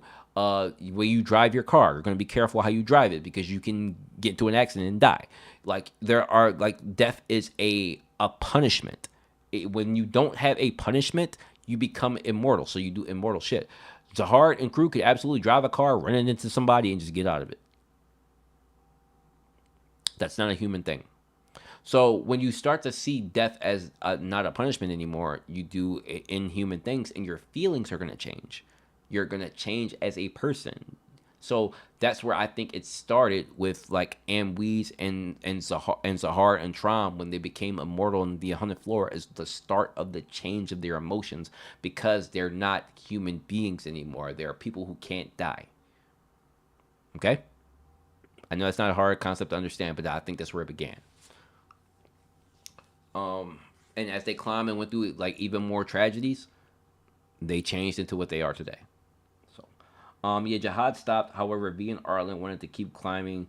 They wanted to continue their adventure regardless of the majority vote and fuck what and what there are and what their other friends thought about it. Now, to talk about Arlen, Arlen got the immortality contract too, to secure her life. But I guarantee you 150 million% that what kept her more human than the other family heads was V. V didn't have the immortality contract, so V still had the loom of death. So having the person that you love have the possibility of dying absolutely affects you almost as if you can die because you're scared for that person. You're scared that person will die or get punished or whatever. So yes, that's probably what kept Arlen more human. Now, did Arlen probably change a little bit as she got higher and like into the tower, like the other family is? Yes, but she kept more of her humanity because of V for 150%. And even with some of the last dying words of V, V tells her, before he commits S side, he says that go back to your friends. I'm gonna off myself. Go back to your friends. So give how they were acting at the time, not praised. When Ed's talking about V, he seemed more like he was speaking more logically, given how they were acting at the time, not praised. I think it was praise. He said he would follow him. That is absolutely praise. If you say you're going to follow a man, you are absolutely praising him. So I disagree with you. Um, he never said be cared about the people. Ed said that he was interested in. Seemed like they got stronger and lost their excitement with the tower becoming boring while V was roasting. Yeah, but he said he would follow him. And I can go back to the exact wording. I'm not sure. Yeah, I don't have time. I gotta get up out of here pretty soon. But Ed absolutely said that he would follow V and would rather V be king of the tower. So with that being said, if you're willing to follow somebody, you're absolutely praising them. That is like the highest form of praise. I do like the your Tower God game theory. It makes a lot of sense. The name V does sound like an energy username. True, it does. All right, Nameless. Nameless says if Trom gets axed by those scales, what would happen to the Lobopia family? Would Lobadan call the shots for them? Well, the idea is that Kieran wants to. So I think Kieran would try to, but Lobadan might come out on top. It depends. Lobadan versus Kieran is coming, so we'll see how that plays out. Well, thank you, Nameless. Kira says it's all. If it's all of this is a game, I really would hate the story that will destroy everything. Yeah, no, like I said, I was playing with the concept of it. I don't necessarily believe it, but even if it turns out to be a game, this is the story of the game. This is the in-game story. It's a great story in-game. Like whatever happens outside, it's whatever. But it's not a game, and it's never been one. Peoples from outside are real. Like Urek and Arlen wanted to leave the tower. Yes, Arlen and Urek are real people. Yes, but I think everybody else, Towerborn people, are not real people in terms of not being from the outside. Like anybody inside the game are game people, but they are still real people. Like killing them would still be a tragedy. Like killing somebody that somebody else loves is still a bad thing. It's still a tragedy.